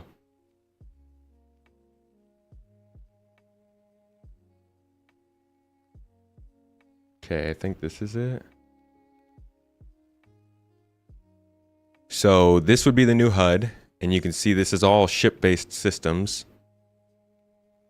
When it closes down, you can see it kind of an FPS HUD transitions in. So like the objective slides in, the compass does this little transition in up there that's nice and smooth. The minimap fades in. It shows you that it's disconnecting from the ship HUD. It's kind of... There's a little animation to it, and I think that's all part of it. But this clearly is showing that the HUD is kind of more modular, I guess. Also shows like the power down sequence and stuff. So there have been teases of this stuff, but as of right now, still don't have it.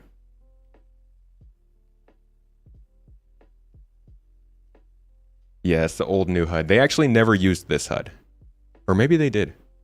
But this is a 3-year-old concept now. They actually had quite a few, if you've never seen them from that time. Just several HUD designs that they were experimenting with. This was that one that they kind of moved forward with. And let's see. I think they were also, if I'm not mistaken,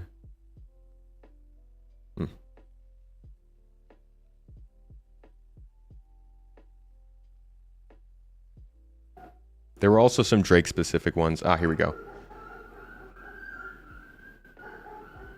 What the hell? Hold on.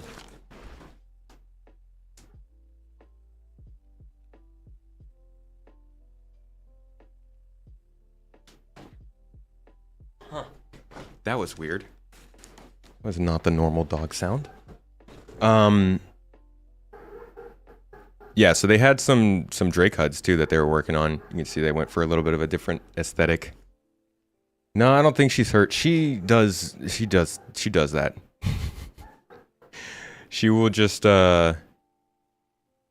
freak out. Like she'll do this thing where she barks and then immediately whines. Sometimes she just goes straight to the whining. Ship window auto tinting? Bruh. What do you think? This is a luxury game? Okay, what else was on there? We had EVA Tier 2. So that's been seeing a ton of work, as you can see. Tons and tons of work. This says, improves the EVA experience following the transition to IFCS, introduces limited EVA fuel, and encourages the use of zero-G push and pull and the multi-tools tractor beams. And we have seen this functioning in Squadron 42. Luckily, we've gotten more than just some teasers for this. We've gotten a full demonstration of how it works.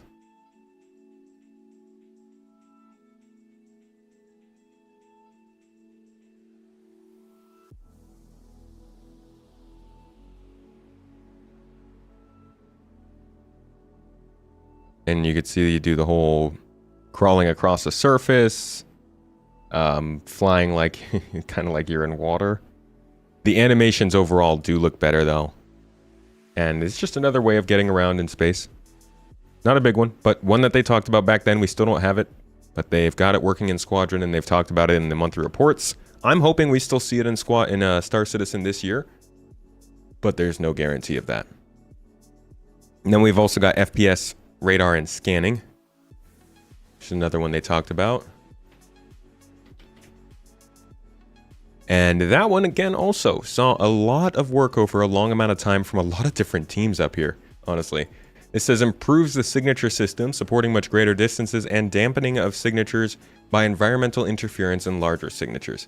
Improved scanning, driven by the same signature system as the radar and ping, available in ships, ground vehicles, and FPS. So, again, bringing some continuation between the different versions of scanning.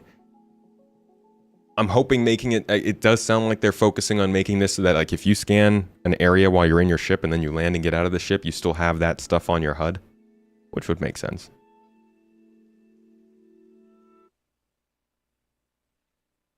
So those are, I think, the three main things they talked about during that talk. But now we're going to jump into a conversation with the actual team. And they've obviously got a lot more stuff to say about it, so let's get straight into it. Hey, everybody. Welcome to Star Citizen Live, the Active Feature Team Q&A. I'm your host, Jared Huckabee. And if you've, yes, I hesitated on my own name. It's that kind of morning. If you've never seen Star Citizen Live before, it's where we take about an hour out of our day at the end of the week and let Jeremiah destroy what's left of our toys. How many did he break? Oh, man.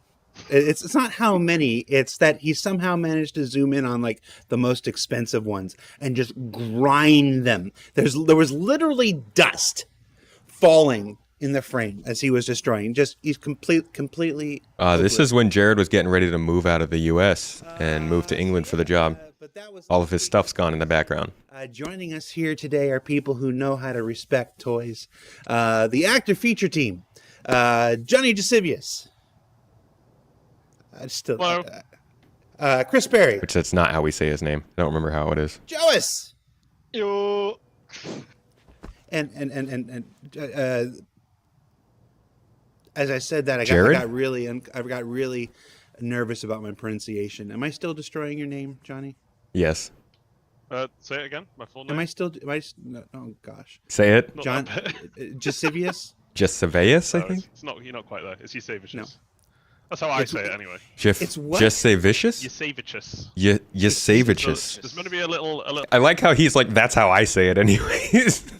Like I think you kind of get to make the call on that. Little arrow on top of the C. The ch. I've been Yachavicius, I think he said. Yusavicius. No. That's how I say it anyway. Yashav. It's what? Yusavicius. Yasavicius. Yasavicius? So there's going to be a little. Dude, absolutely butchered. Jasivius to Yasavicius. I guess that's not too far off, but Little arrow on top of the C. The ch. I've been nowhere close. Okay. And you guys just let me do it. You guys are supposed to.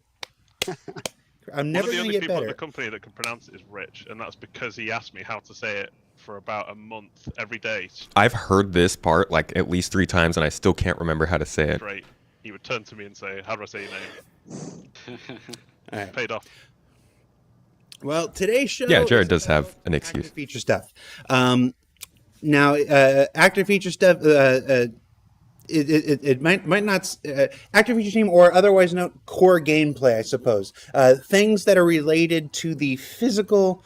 To the player character, basically. How why am I explaining it, Johnny? You explain it. What the hell do you do?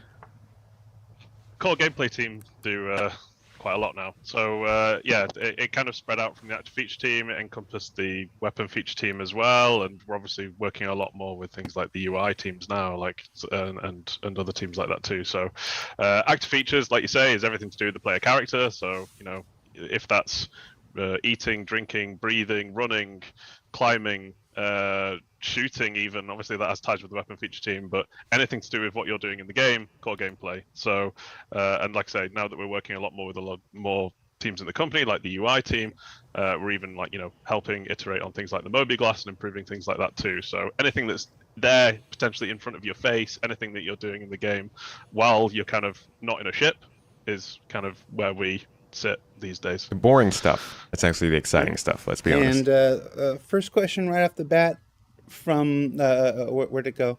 From Maxo.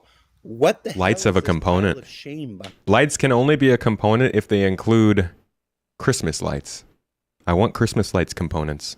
And I want them on my interior and exterior of my ship. behind him? Who are you talking? Which one? You got to be more specific, Max. Eldarion, how are you doing? What? Which one's What the did I pile say? of shame? I don't know. Yeah. If you're gonna give crap to my people, you got to direct it specifically. All right. So, as we are wont to do, we put a thread up on Spectrum earlier in this week where we collected questions to start the show off. You can also submit your questions live during the show with the word "question" in capital letters surrounded by brackets. It's going to help me pull it out from the other thing. Oh, the unpainted. No warhead. Christmas, just Luminalia. Talking about Johnny. I, Then. I knew who they were talking about. Can we zoom in there?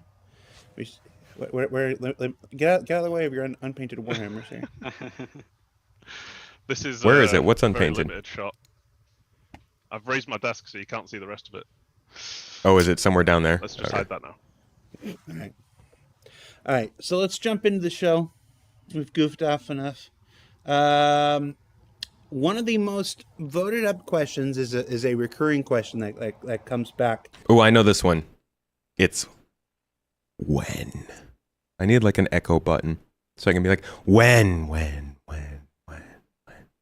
And that will just, some would say, still echo forever until this day. Comes back to us ever so often. Holsters for civilian clothing. People want to be able to carry a sidearm without having to wear a flight suit. It's like this. What can you tell us about? This is a little over a year ago, by the way, for everybody wondering. any Actually, it's not even a little anymore. It's like a year and 4 months, 3 months. potential future of just rocking the Han Solo kind of thing in plain clothes. Yeah, I mean, it's something we 100% want to do. We've benefited so far from a lot of the armor pieces and undersuits of basically having like magnetic tech that's like letting you just like pop things on there, you know, like little mag plates and stuff to kind of justify that why you've got a weapon on your back and why it's just kind of like stuck to you. But that's a lot more difficult with things like clothing, and we know long term that we want clothing to have more functionality. And what I mean by that is it's not just something that's cosmetic for you to run around in a landing zone in.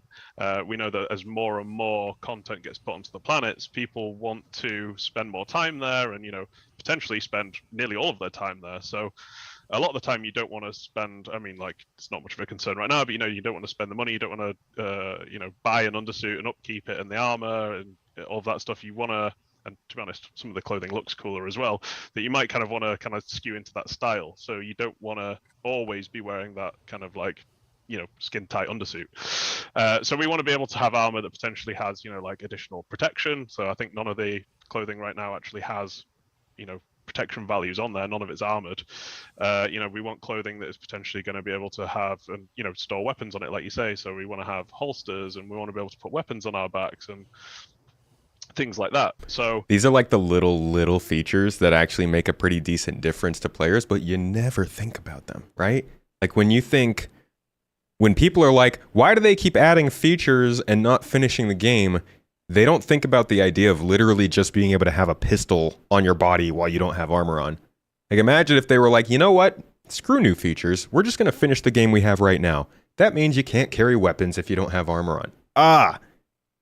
Now I'm not saying that they should have taken that long to get this in. I'm just drawing emphasis to the idea that like this game is nowhere near feature complete. To tell them to stop working on features at the current time with the current state of Star Citizen is, I think, laughable because these are the kinds of features we're still talking about. Wearing clothes. The one thing that kind of has been holding us back a little bit is that it's a bit of a technical issue. So we've got so much clothing in the game, and obviously as we expand the universe of Star Citizen, that's only going to get more and more varied, right? So having like a strap around your leg, you know, if we want to make that look good, then you know. Also, I think it's a good chance to ask about feature creep. Do you consider it feature creep to be able to carry a weapon on clothes? Let's say they never mentioned wearing a gun with regular clothes. Would that be considered feature creep? And if so, is that good or bad feature creep? Should they be trying to allow people to wear weapons on clothes, or should they just say, no, this is not something that's needed in this game. Let's forget it. This is just adding more onto the game. Let's cut it out.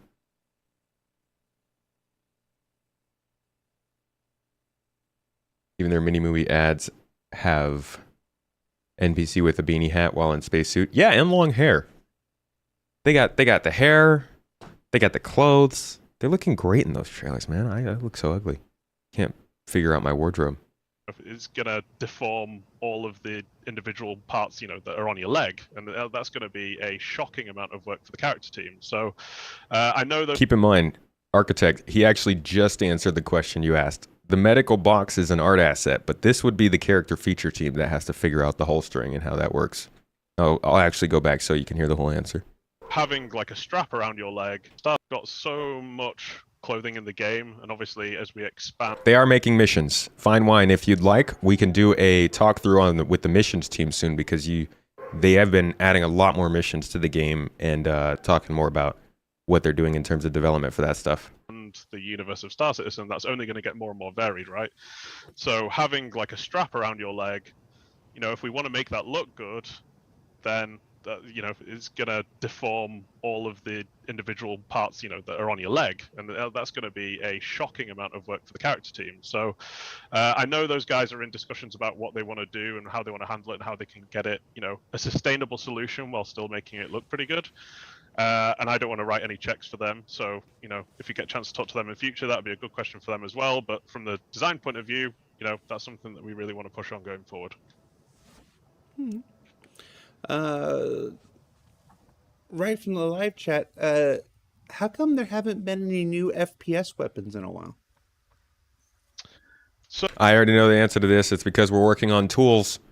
My follow-up is, how come we haven't had any tools in a while? But let's see how it plays out. So we always wanted to get a base set of FPS weapons out there that kind of gave people a good variety of weapons to play with. And I feel like we've got most of the way there with that. We've kind of filled out a lot of the Class and Werner, the Bearing, Gemini weapons. I think there's only one or two that we still need to actually get out there. But because I've read Spectrum, I know there's a couple of questions about certain related things later that we might get to. But we've been working on things like FPS devices, and we've got weapons in the pipeline that have required a bit more engineering work because they have a bit more special functionality. So that's the reason we're kind of now skewing into more unique things rather than the more expected kind of more generic set of weapons that we've got out there at the moment. And No, I guess I was wrong about the answer. Because they have been working on these Electron, what are they, Volt Parallax weapons? We haven't seen those in game. Reminding folks that your team is one of the teams that have switched their focus to Squadron 42. Yes.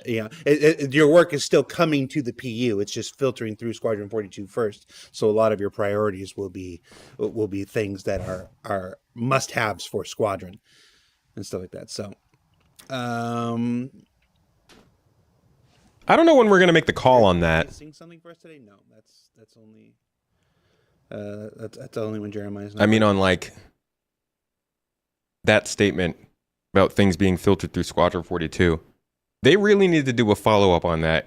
I think it would be very helpful to see a follow-up on that and give us an idea of which features went through that process, and maybe how they benefited from it. I guess it's probably something they'd leave up to like a content creator.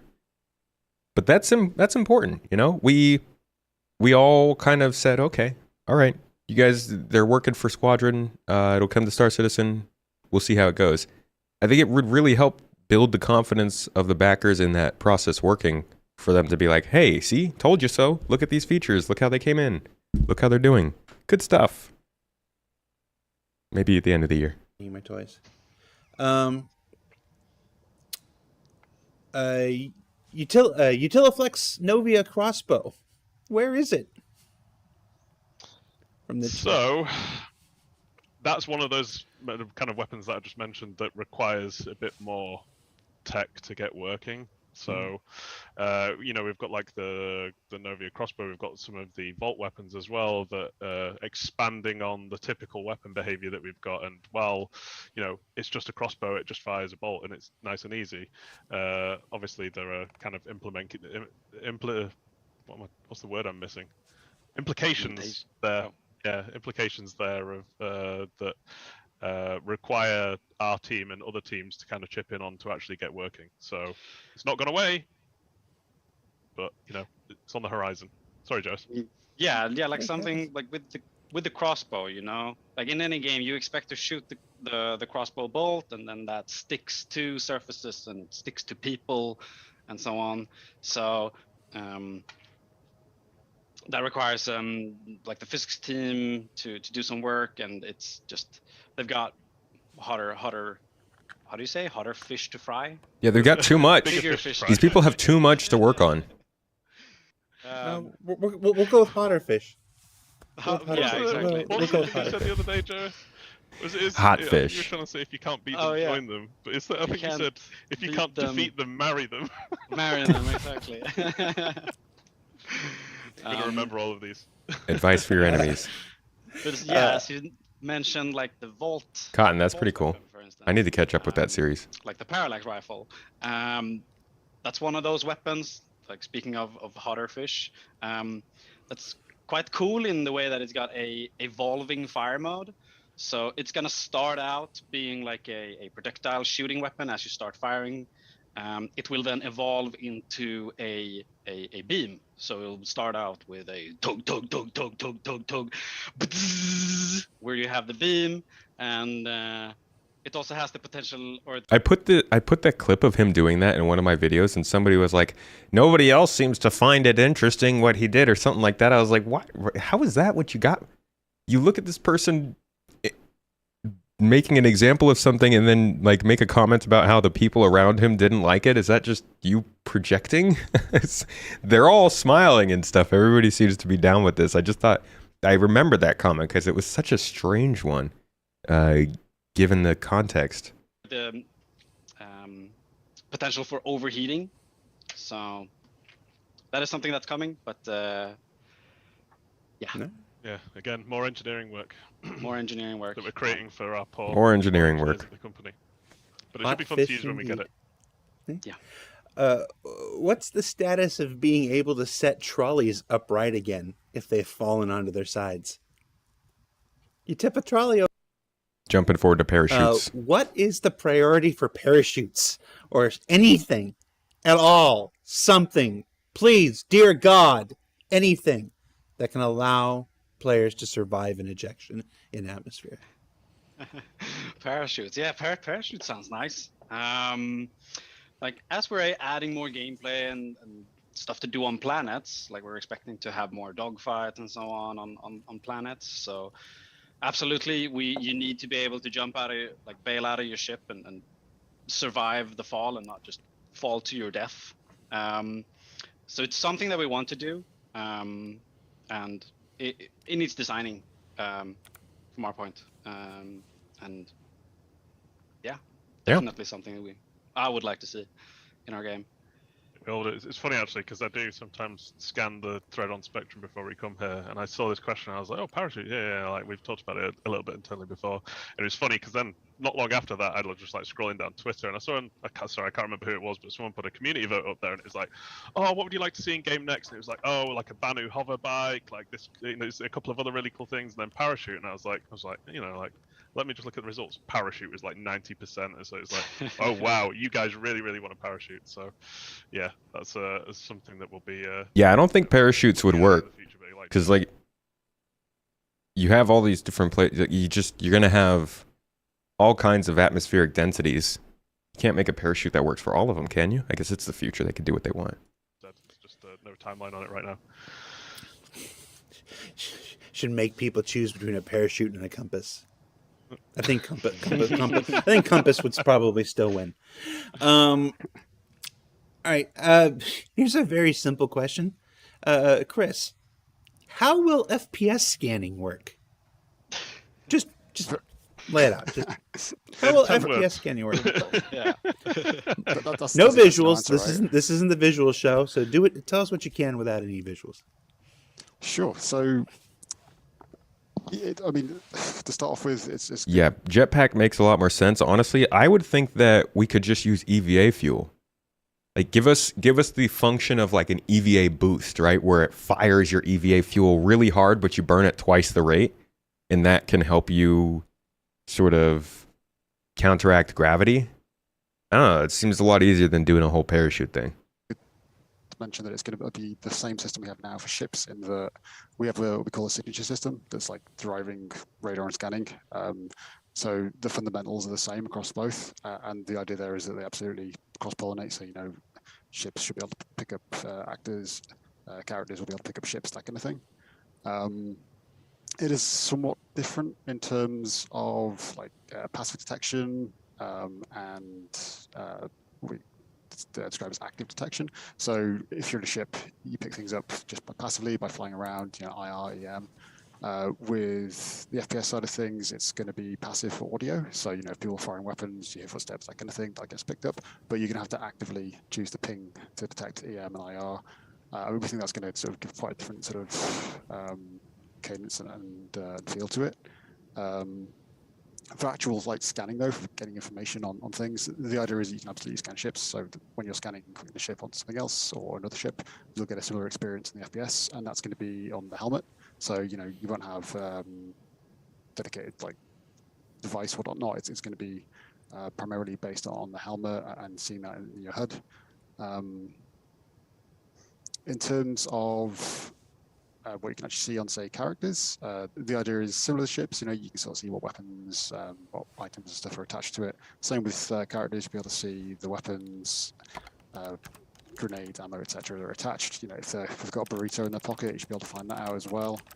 And obviously, active status and whatnot, we want to provide information. So if someone's down or bleeding, you can maybe find it out from range. Yeah, there's lots of cool things coming from it. We've got some sort of quite big changes to radar and scanning in general as well. That's going to be rolling out with FPS. We can't really talk about it just yet, but that's all going to be using the same underlying system. See? How about that? I'm not asking for that much, right? But he just said that there are changes coming to both scanning and radar with FPS scanning. Now, we know FPS scanning is coming fairly soon because we've seen it working, but we haven't heard about that. And like, those are kinds of like the little things that I'm just wondering, is somebody working on that to have that be included with the FPS scanning update? And if so, why wasn't that shown on, let's say, the Squadron 42 stuff that we saw last year? Why no, I don't know. Why hasn't that been mentioned on like a Star Citizen Live maybe or something? There are a few things like that where I'm just kind of wondering. I'm not asking for them to belt out news if there is no news. I'm more just wondering what's kind of been going on with them. I like the occasional update on this stuff, and I think one of the reasons that we're just really suffering from that, maybe me particularly, this might be a me thing, but one of the biggest reasons for that is because we don't get any more sprint reports. We don't get general updates on what's being done anymore on Inside Star Citizen. It's kind of a bummer. With the signatures, but the interface to it is getting a bit of an overhaul, and that's for both FPS and ships. So hopefully more of that soon, but not yet, unfortunately. And because things being diegetic in the universe is always a big concern for our game, what about when you're not wearing a helmet? So there will be the lens, but the idea there is that they're sort of quite high tech and expensive, so you won't necessarily be going out and buying them from your local supermarket, or that's going to be high-end tech that you have to pay quite a bit for. So helmet is going to be the primary method for quite some time. There are some things that utilize the signature system. So, for example, we've got like the mining. You've got the tool that's using signature to find resources and whatnot. So there are other devices that use the underlying system, but in terms of like, the core gameplay loop, it's going to be helmet-based.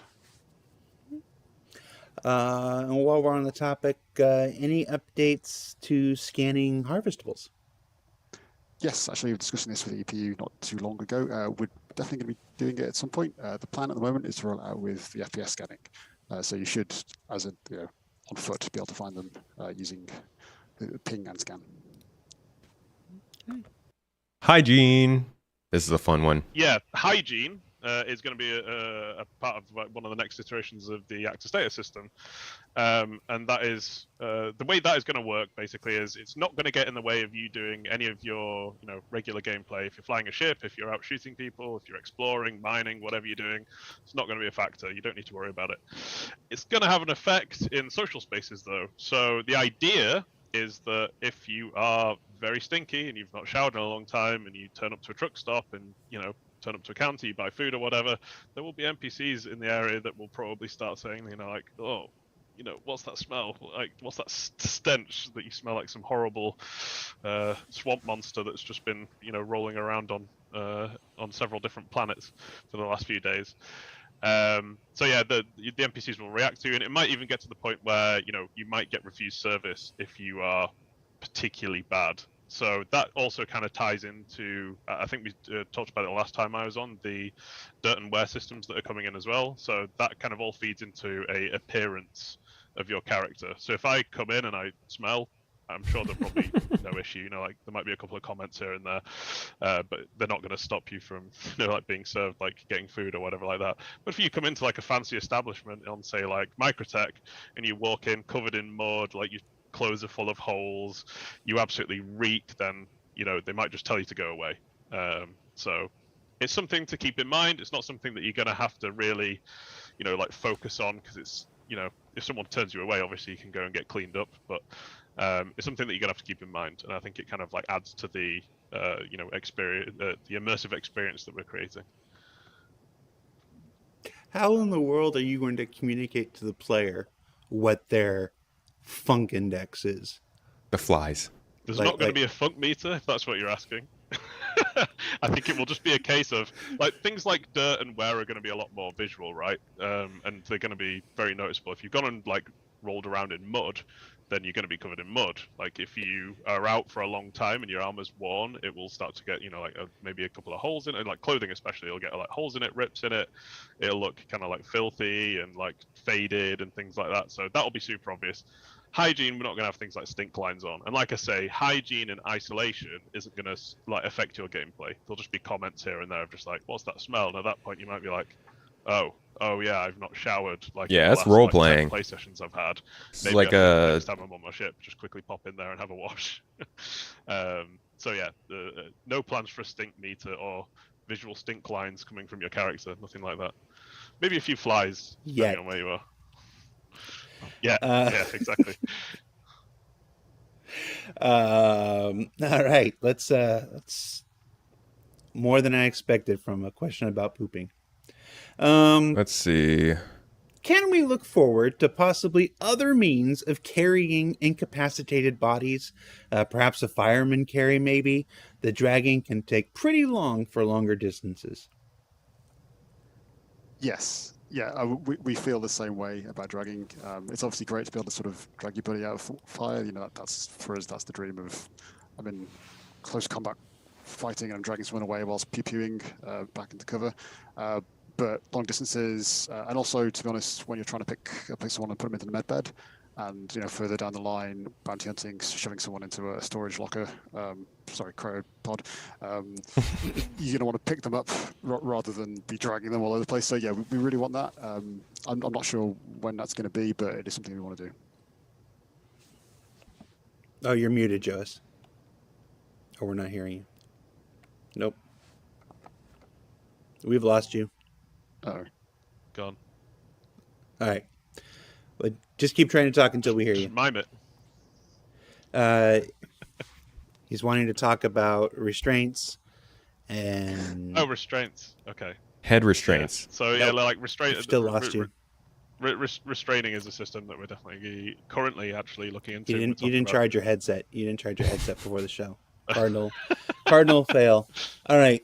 So I can cover if you can hear me. Sure. Yeah, I mean, like, restraining is something we're looking into at the moment, and obviously Chris mentioned bounty hunting, so bounty hunting is going to be pretty difficult if you can't tie someone up in some fashion. So we don't know what restraints are going to be yet in terms of, is it going to be zip ties, is it going to be handcuffs or anything like that, but, you're going to want to be able to restrain someone's arms and legs so you can, not let them escape. We had a quite funny moment in the office, actually, where I was like, oh, I'd just be fine with hands. And, obviously doubting myself. I'm a big guy. I'm not very fit. Like, if I got on the floor and someone had tied my hands together, I might struggle to get up. But Jois very kindly demonstrated how easy it was to just stand up, no problem, with your hands behind your back. So I was like, yep, okay. Oh, you're back now. I'm back now. Cool. Yes, yeah. yes. Looks like the technical designer's having technical issues. Yeah, I didn't hear at all what you were saying, but yeah. Okay, but yeah, I was just Whatever he talking said. about some of the conversations we had around restraining and your lovely demonstration of how easy it is to get up with your hands tied behind your back. Yeah. But yeah, like the idea is you're going to restrain them arms, legs, so they can't escape, and then we'll tie that into body carrying, into bounty hunting, so you can put them maybe not in storage lockers like Chris's school bully days, but into cryopods instead. And it'd be kind of rubbish if trying to bring someone in alive and you're on a bit of a rocky planet and you just like bump all the way back to your ship. They might not survive the trip. It reminds me of the Wild West days where someone would get dragged by a rope behind someone's horse. We probably don't want that. We're more civilized we're a bit than more that. civilized than that, Yeah. We just drag them by their hands on the side of the horse. aren't we? A little bit. A little bit. Depends when you ask. While your mic is still working, Jois, what sort of attachments are planned for FPS weapons in broad terms? Adding foregrips, underbarrel weapons launchers, or expanding some existing attachment options? We've talked about it in the past, but not for some time. So why don't you give us an update of what the current plan is? Right, so we definitely want to add more weapon attachments, and something that we have like down the line that's coming is bipods, so that you would be able to get a bit more accuracy while being stationary and firing.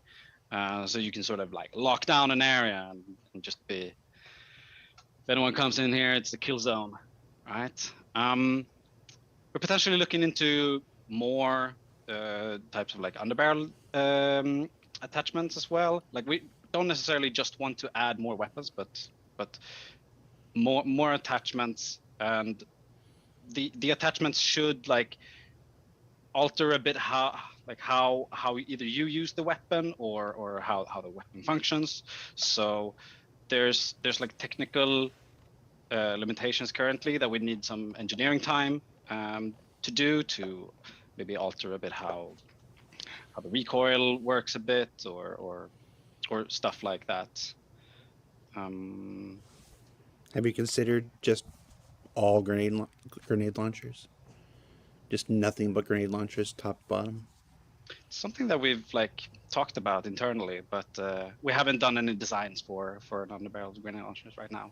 It could be done. Obviously, it still requires some work as well.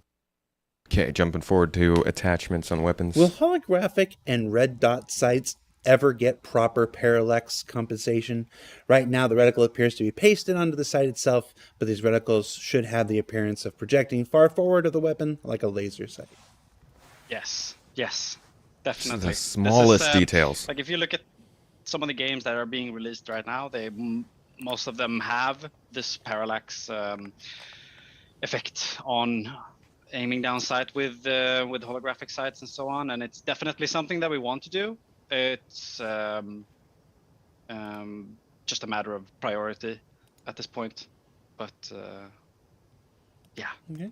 Yeah, I mean, like us as the design team do a ton of competitive analysis to make sure, especially with the weapons, just to make sure that we're kind of like on top of, because obviously as new games come out, tech gets better, weapons start to feel better. We obviously want to make sure that we're on the cutting edge of making our, FPS experience feel good as well. So this is something that we've looked at quite recently and just started to discuss like what it is we can do to start making improvements to them, because the FPS not really been from a technology FPS gameplay is not great. Point of view. We've not really had much engineering work on the actual visuals of the sites themselves for a long time, probably several years at this point. So it's just, again, we're trying to get the core systems in game right now. So this is just kind of something to come later as almost like polish.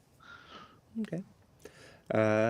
Here's another frequent one we get every time you're on the show. Any update on when we might begin to see non-lethal weaponry added to the game? So yeah, there's no timeline on when we want to deliver the first weapon. I know we've got at least one in the pipeline that has the capability to knock people out. Again, like you mentioned earlier, we're trying to prioritize or trying to, make things for Squadron 42 as a priority, and that's kind of like where the team's leaning at the moment. So there's nothing yet been kind of like PU appropriate right now, and this is probably more something that when we start to do the PU bounty hunting stuff, this is probably when you're going to see this come along. And from a design point of view, we can make this right now, and it's just a case of making sure that we've got the time to get the content ready, content to go in. And then I think there was a few additions on the feedback side that, you wouldn't have to worry about if you were shooting like an AI with this thing. But from a player point of view, if someone was shooting me with this, I'd probably want some very obvious feedback that someone is firing this weapon at me. And, I want the feedback to say, like, I need to do something about this or I'm going to get knocked out and probably restrained and dragged away, like we mentioned earlier. But yeah, we could do this when we released the Electron sniper rifle, if people remember that, the one that does chain lightning, the ATSCAV.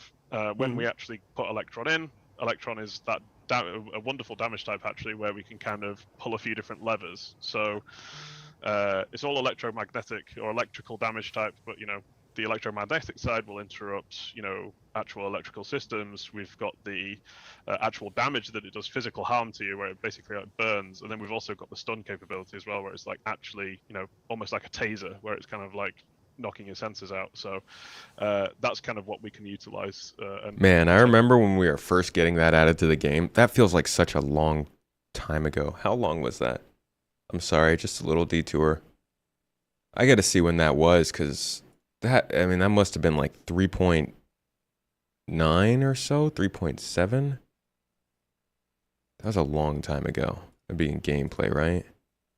Player interaction, prison missions, vertical look ahead, finds, mining heads, glow stick, mission sharing, harvestables, weapon attachments, ragdoll, player jump, carryables. Come on, where was this? This is group systems, distortion damage. No, so maybe it was a little bit later then? 310? Yeah, here we go. Electron damage in 310. 3 years ago. 3 years ago now. I honestly thought they were going to follow this up with some non-lethal weapons pretty shortly, but no. They put in electron damage. They just didn't expand on it. I guess, once again, they put it in to make sure it works for the alpha. But in terms of building the content around it, they don't feel the need to do that yet. My call. Thank you so much for the super chat on YouTube. Hey Tomato, I'm in the middle of listening to your GOAT interview and it's good stuff. Here's to getting more interviewees from across the YouTubes. Yeah, we're gonna keep branching out a little bit more. For those who don't know, GOAT is a Escape from Tarkov content creator, and you might know him. Let's see if he comes up. Yeah, you might know him by his video about where was it? About cheating in Tarkov. They did like a 3 million view, got a bunch of reactions. He also did a video about Star Citizen though. Caught my attention, and I thought I would bring him onto the podcast to talk about his views of Star Citizen, kind of from the outside perspective, and what he thinks of it versus Starfield and Escape from Tarkov, and just in general of being a game. He's very excited about the game, but we had a lot to say. It was the longest podcast episode yet. It's almost 2 hours. It's up on the second channel. So check that out if you want some good discussion around Star Citizen. Thank you for listening to that, Michael. Appreciate you and your support. Thank you. Anybody who is supporting on YouTube or Twitch. As you all know, this is how we make our living. This is how my family makes its income. So thank you so much for being here and helping us out and making this possible. It's funny how SC and Tarkov have a lot of players in common. We talked about that a bit. Actually, at the beginning of the podcast, we talked about that. There is a lot of crossover there. The video could be deleted. What, his video on Tarkov? That would be a bummer. All right, back to this. Essentially, what this sort of weapon will look like when it comes out. Let's talk about some medical gameplay stuff here. Are you happy with the state of the Medgun's auto feature? I've heard many complaints that it completely bypasses the complexities of the medical system. It does. Undermining player skill and knowledge. Yes. That's a good question. To start with, I'd say no, we're not happy. Not just in general, with the medical gameplay, should just clarify that. And there's quite sort of a complex sort of ecosystem here that the majority of like the medical gameplay isn't there yet. That there's, we want a larger loop that involves like death of spaceman, so that there's consequence to death, which then informs you the consequence to being injured. There's armors. In fact, JJ can probably talk about that in a little bit.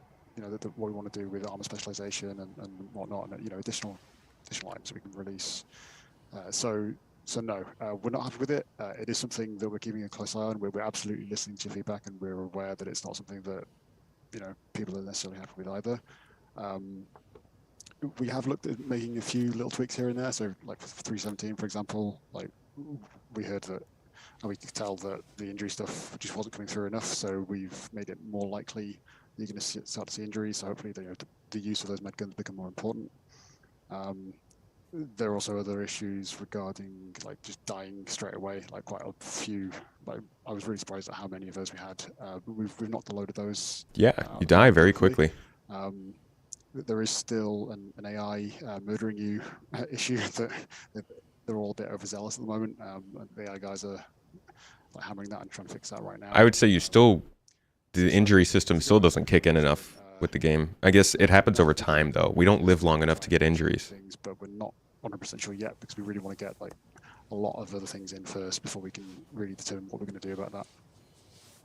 So if you had to summarize, where we want to take medical gameplay next. Not necessarily like not committing to this order. This is going to be first. This is going to be next. But as a general like a shopping list of things you want, where you want to take medical gameplay next.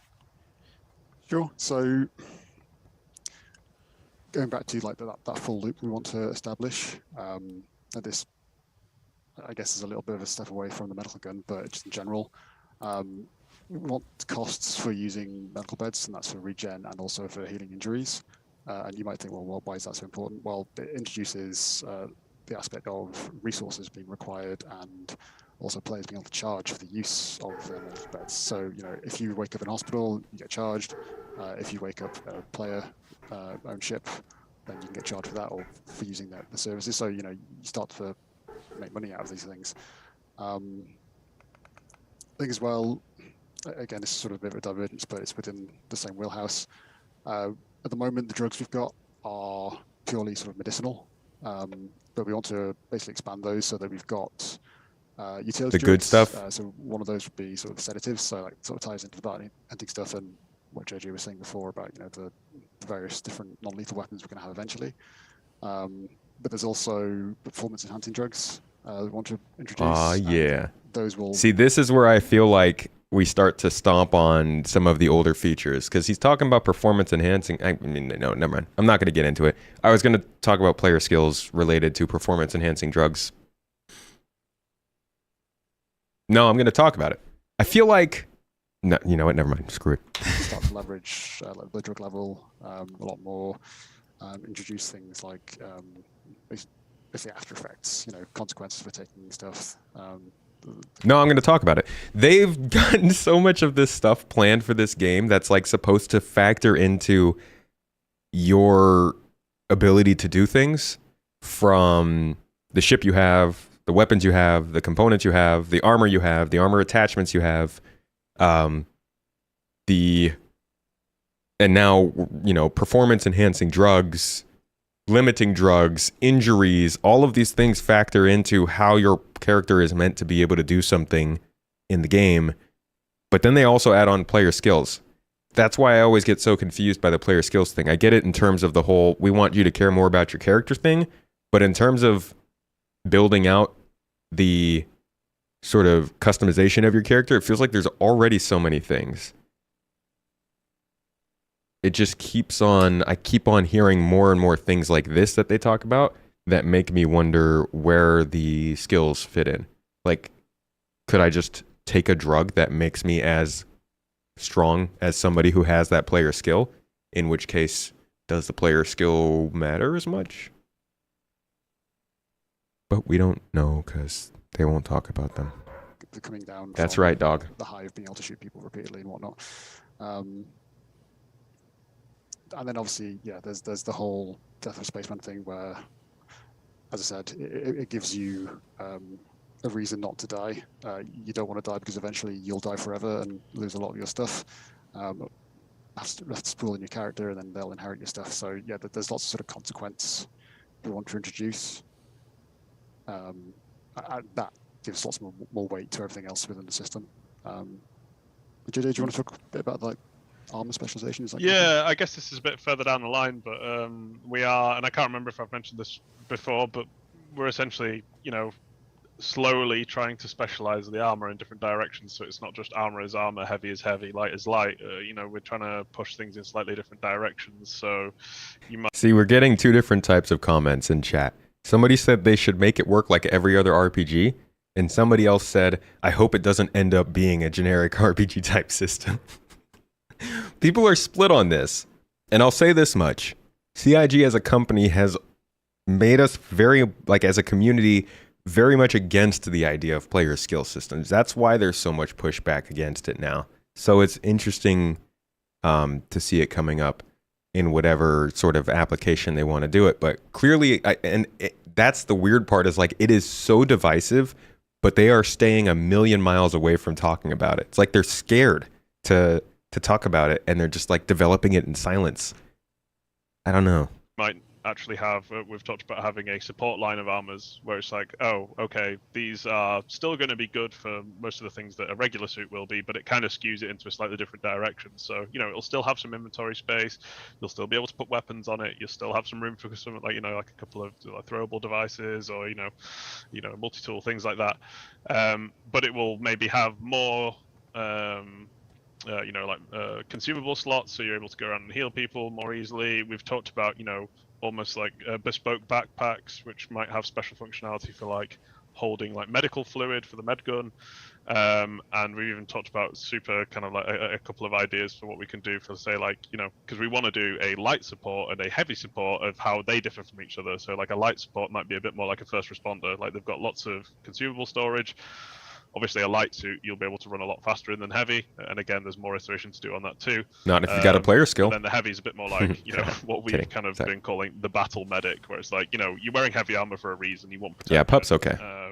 Or it's, you know, the big heavy suit that you want to go and rescue someone from, say, like a really hostile environment as well, and that might have some special functionality because, like, you know, all of this is kind of theoretical stuff at the moment. It's not going to be in game for a little while, but, you know, it might be the biggest power producer in the game in terms of, like, you know, it's the support suit. It's got a lot of systems on it.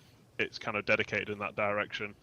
And, you know, even talked about things like it could do like, oh, you know, you could provide, like, eventually we want to recharge energy mags. So it's like that suit would be able to do it a lot faster as well. So someone wearing the big heavy suit might actually be, from a support side, might actually still be quite good in combat. So lots of ideas floating around there, and obviously it kind of ties into, you know, how medical gameplay is kind of pushed, you know, further in this kind of more specialized direction, if that makes sense. I'm looking forward to that. They've talked about both the salvage backpack and the medical backpack now. I do hope that we hear more about these specialized careers right now, because it's medical gameplay is very basic.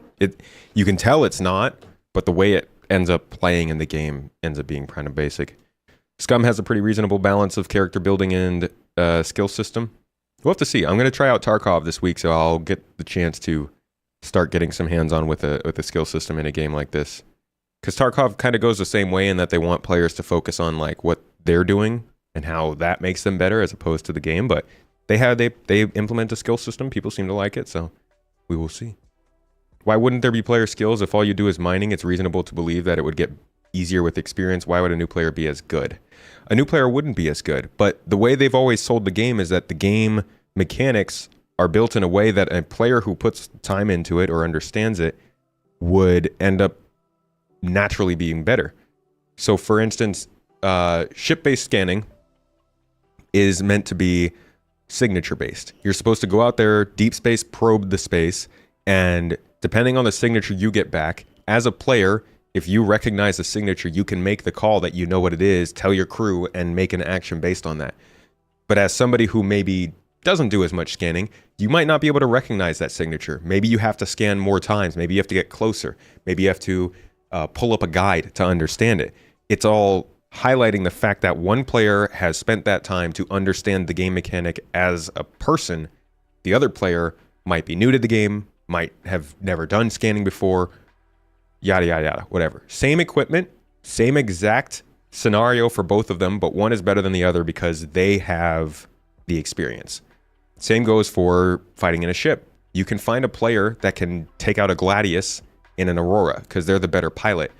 And the way they've always sold this game is that that's how everything is supposed to be. It's all based on your player skill. It's based on how you understand the game and the mechanics. Now, again, I understand having it both ways. I get having player skills to emphasize the player's character getting better. I'm no stranger to that. My point is that they are making a very big change to the game that is kind of treading on the stuff they've been saying for 10 years, and they're not backing it up with any sort of demonstration, any sort of talking, any sort of update, no monthly report section. We get like a sentence here or there.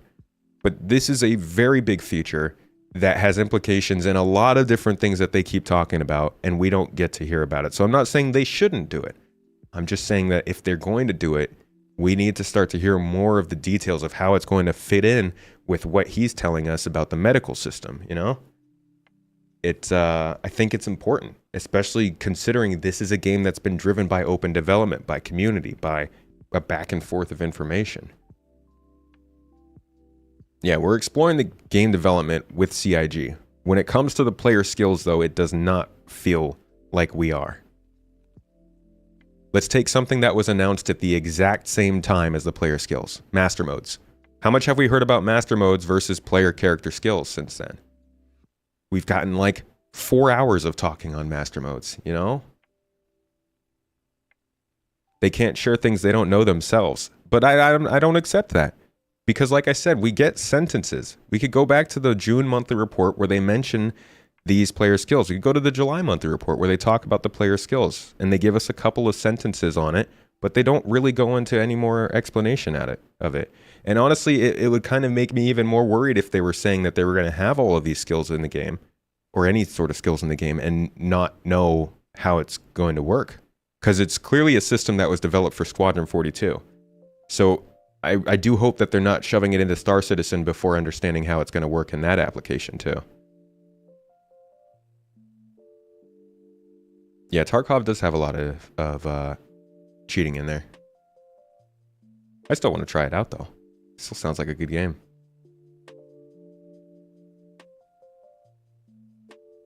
You agree to a point, but if you take skills plus death of a spaceman, you actually have something to permanently lose. That is true.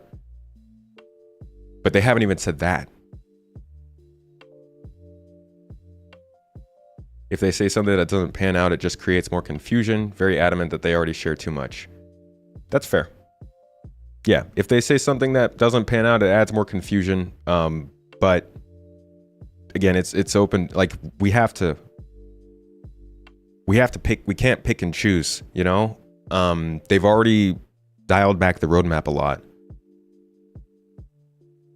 How far do we say, okay, don't tell us about that. Don't tell us about that. I don't want to know about that. Not until it's in the game. When we're so much about this sort of like back and forth of information. Do they even have it worked out? I mean, I guess not. You could only cheat in SC if you had access to the server's backend. The people have found ways. People have definitely found ways to cheat in the game, but you know, we're still very early in that cycle as well. Yeah.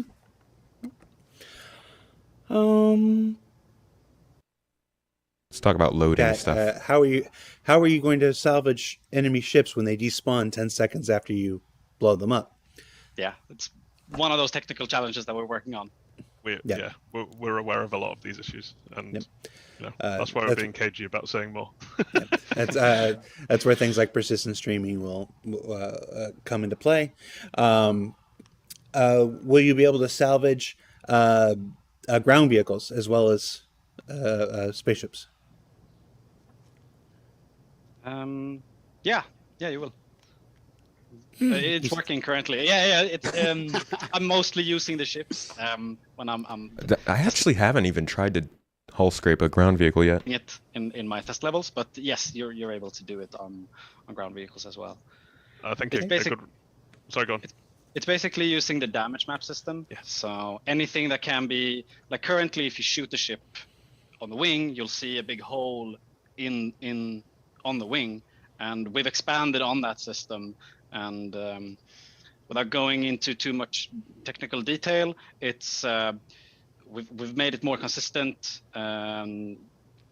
like so that like players will see the same type of damage holes, and also made sure that you can't cheat with the damage map. No, I don't know what that means. What do you mean can't cheat? Like basically, we've moved it from it being a CPU handled thing to from a GPU to a CPU. So it's I don't want to go too server much into side detail, but right? networking basically. It works over the network now. There's a big conversion that had to be done that basically was showing what you were doing on a surface, and it would show for someone else. And it was a big tech hurdle early on that we had to try and get over. And Gotcha. It was client authoritative, and now we had moved it up to the server. Yes, Okay. exactly. It's one of those things when people say building a multiplayer game is different from single player. That's like an exact application of it. They had to figure out how to redo it so that when you did your salvaging, it actually showed up for everyone else. We don't got much time. Let's look for some bigger ones here. We talked about medical game. We've talked about medical gameplay, which was one of the big features. Let's listen to looting to finish things up here. Looting as well. But quick move, we want to do the same thing but for one item, so you can quickly just move that without having to drag. Stacking. We're aware that people want stacking. We're really sorry we didn't get that in the first implementation. It was a host of sort of back-end problems that really sort of got in the way, but with, we've got lots of back-end upgrades coming, and that's going to make that a lot easier. At some point, we will do sort of client-side stacking as well, so those two combined will allow us to stack a lot of things, but I don't know when that's coming, I'm sorry. But We got stacking to an extent. Mission items, like at the moment, they're still sort of put in your magic pocket. There's another less nice word I could use for that pocket, but yeah, we want it to be tied into the inventory. So you're putting those mission items, you see them in your personal inventory as a result, and those missions are tracking the fact that they're in the inventory now, not in sort of an invisible item put on your body. And yes. Search is another one we definitely want to do. Again, I don't know when that's going to come along, but it is definitely on our roadmap. There's a few sort of niceties as well. So, for example, if you're stood next to a wall and you're with the inventory right now, the camera's in the wall, which isn't great. We have a plan for that. We know what we want to do about it, but we just haven't had time to implement it. Same with if you're in like a really dark, low light environment, it can be difficult to see what you're doing on your character. We've got a plan to make that a bit better. So, there's a whole bunch of like quality of life things we want to improve. And introduce, to you, but yeah, work in progress. For some of them further down the line. Some of that stuff we've gotten, but still waiting for some stuff for sure. I've heard it. Yes. A different view would be great. Occasions. Yes, you might want to rephrase that, Chris. Wait. You've used the term, or you've used a prison wallet? I'll replay. I was talking over that question. Chat wants to know if you're familiar with the term prison wallet. I've heard it. Yes, I may have used it on one or two occasions. Yes, you might want to rephrase that, Chris. Wait. You've used the term, or you've used a prison wallet? That's for me to know, and you one day to find out. It's all experimented. Oh, perfect. I have no one to blame but myself for that one. I set myself up for that. Or chat. You can blame chat. Do not Google that, people. Do not Google it. Just ask your parents. All right. That does it for Star Citizen Live Actor Feature Team Q&A. That was a good one to stop the show on. All right, guys. So that about wraps it up for what we were going to go over today. Just looking at some of the stuff they had to say from the Actor Feature Team, I think there's a lot of really good features with that team and a lot of stuff they're talking about, but it's taken a long time to find us. And as they've said, that's because of the whole Squadron 42 first thing. But it would be nice to see.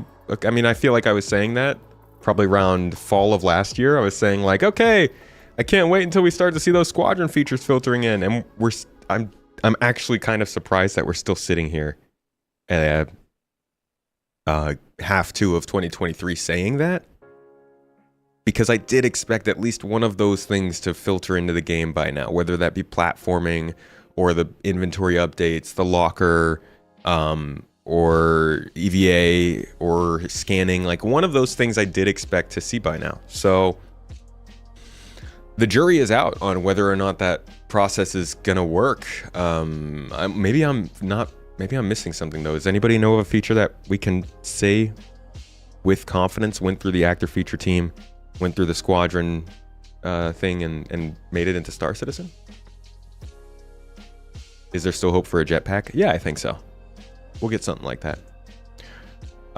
So yeah, it's a bummer that not only is that stuff not really in the game, we're just not hearing much about its development. Again, I think that's because we've lost sprint reports. for whatever reason, they have stopped giving us regular updates on general feature development, and they're sticking more towards theming every day with a feature from the next patch. I don't know why they made that change, but I think that's part of why we're not hearing about these things being developed. So it's a little bit of a bittersweet update. I think we could really do with some more, with maybe another Star Citizen Live with the actor feature team at least. But we'll probably see a lot of this stuff in the next couple of updates. Specifically, the ledge grabbing and platforming stuff I think is pretty close. And we'll probably see some of this stuff at CitizenCon too. Raga, like you said, I think they're saving a lot of this to come in with 4.0. I don't think they're specifically saving actor feature team stuff for 4.0, but they're going to make a splash with the whole update, and there's probably going to be a few actor feature team features that will be in that update, and we'll get previews of them at CitizenCon. So like I said, that's it, folks. Thanks again, everybody who came by and checked this out. I hope you got some information from this and got to learn a little bit more about those player-facing features that they've been working on that are going to be coming at some point.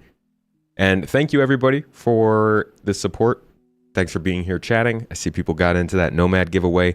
Make sure to keep an eye out for more opportunities to do that, like secret codes and videos and stuff. And thank you again for the support. Everybody who subbed or became a member today, you make this possible.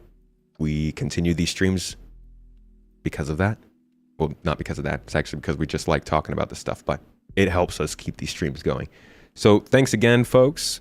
And I'm going to pass y'all on to Board Gamer. I'm sure he's got some more news going on. And you know what? I might actually be able to do that on YouTube as well. Wouldn't that be nice? Let's see. No, we don't have Board up here on YouTube. That's weird. Is he not accepting raids on YouTube, maybe? Yeah, it looks like it. Okay, well, on Twitch, y'all are headed over to Board. Hope you have fun with that. Tell him hello. Have a great time. And on YouTube, love you all equally. Don't worry. Just because we're not raiding doesn't mean it's not a stream filled with love. In general, though, good times, folks. Have a great week. See y'all later.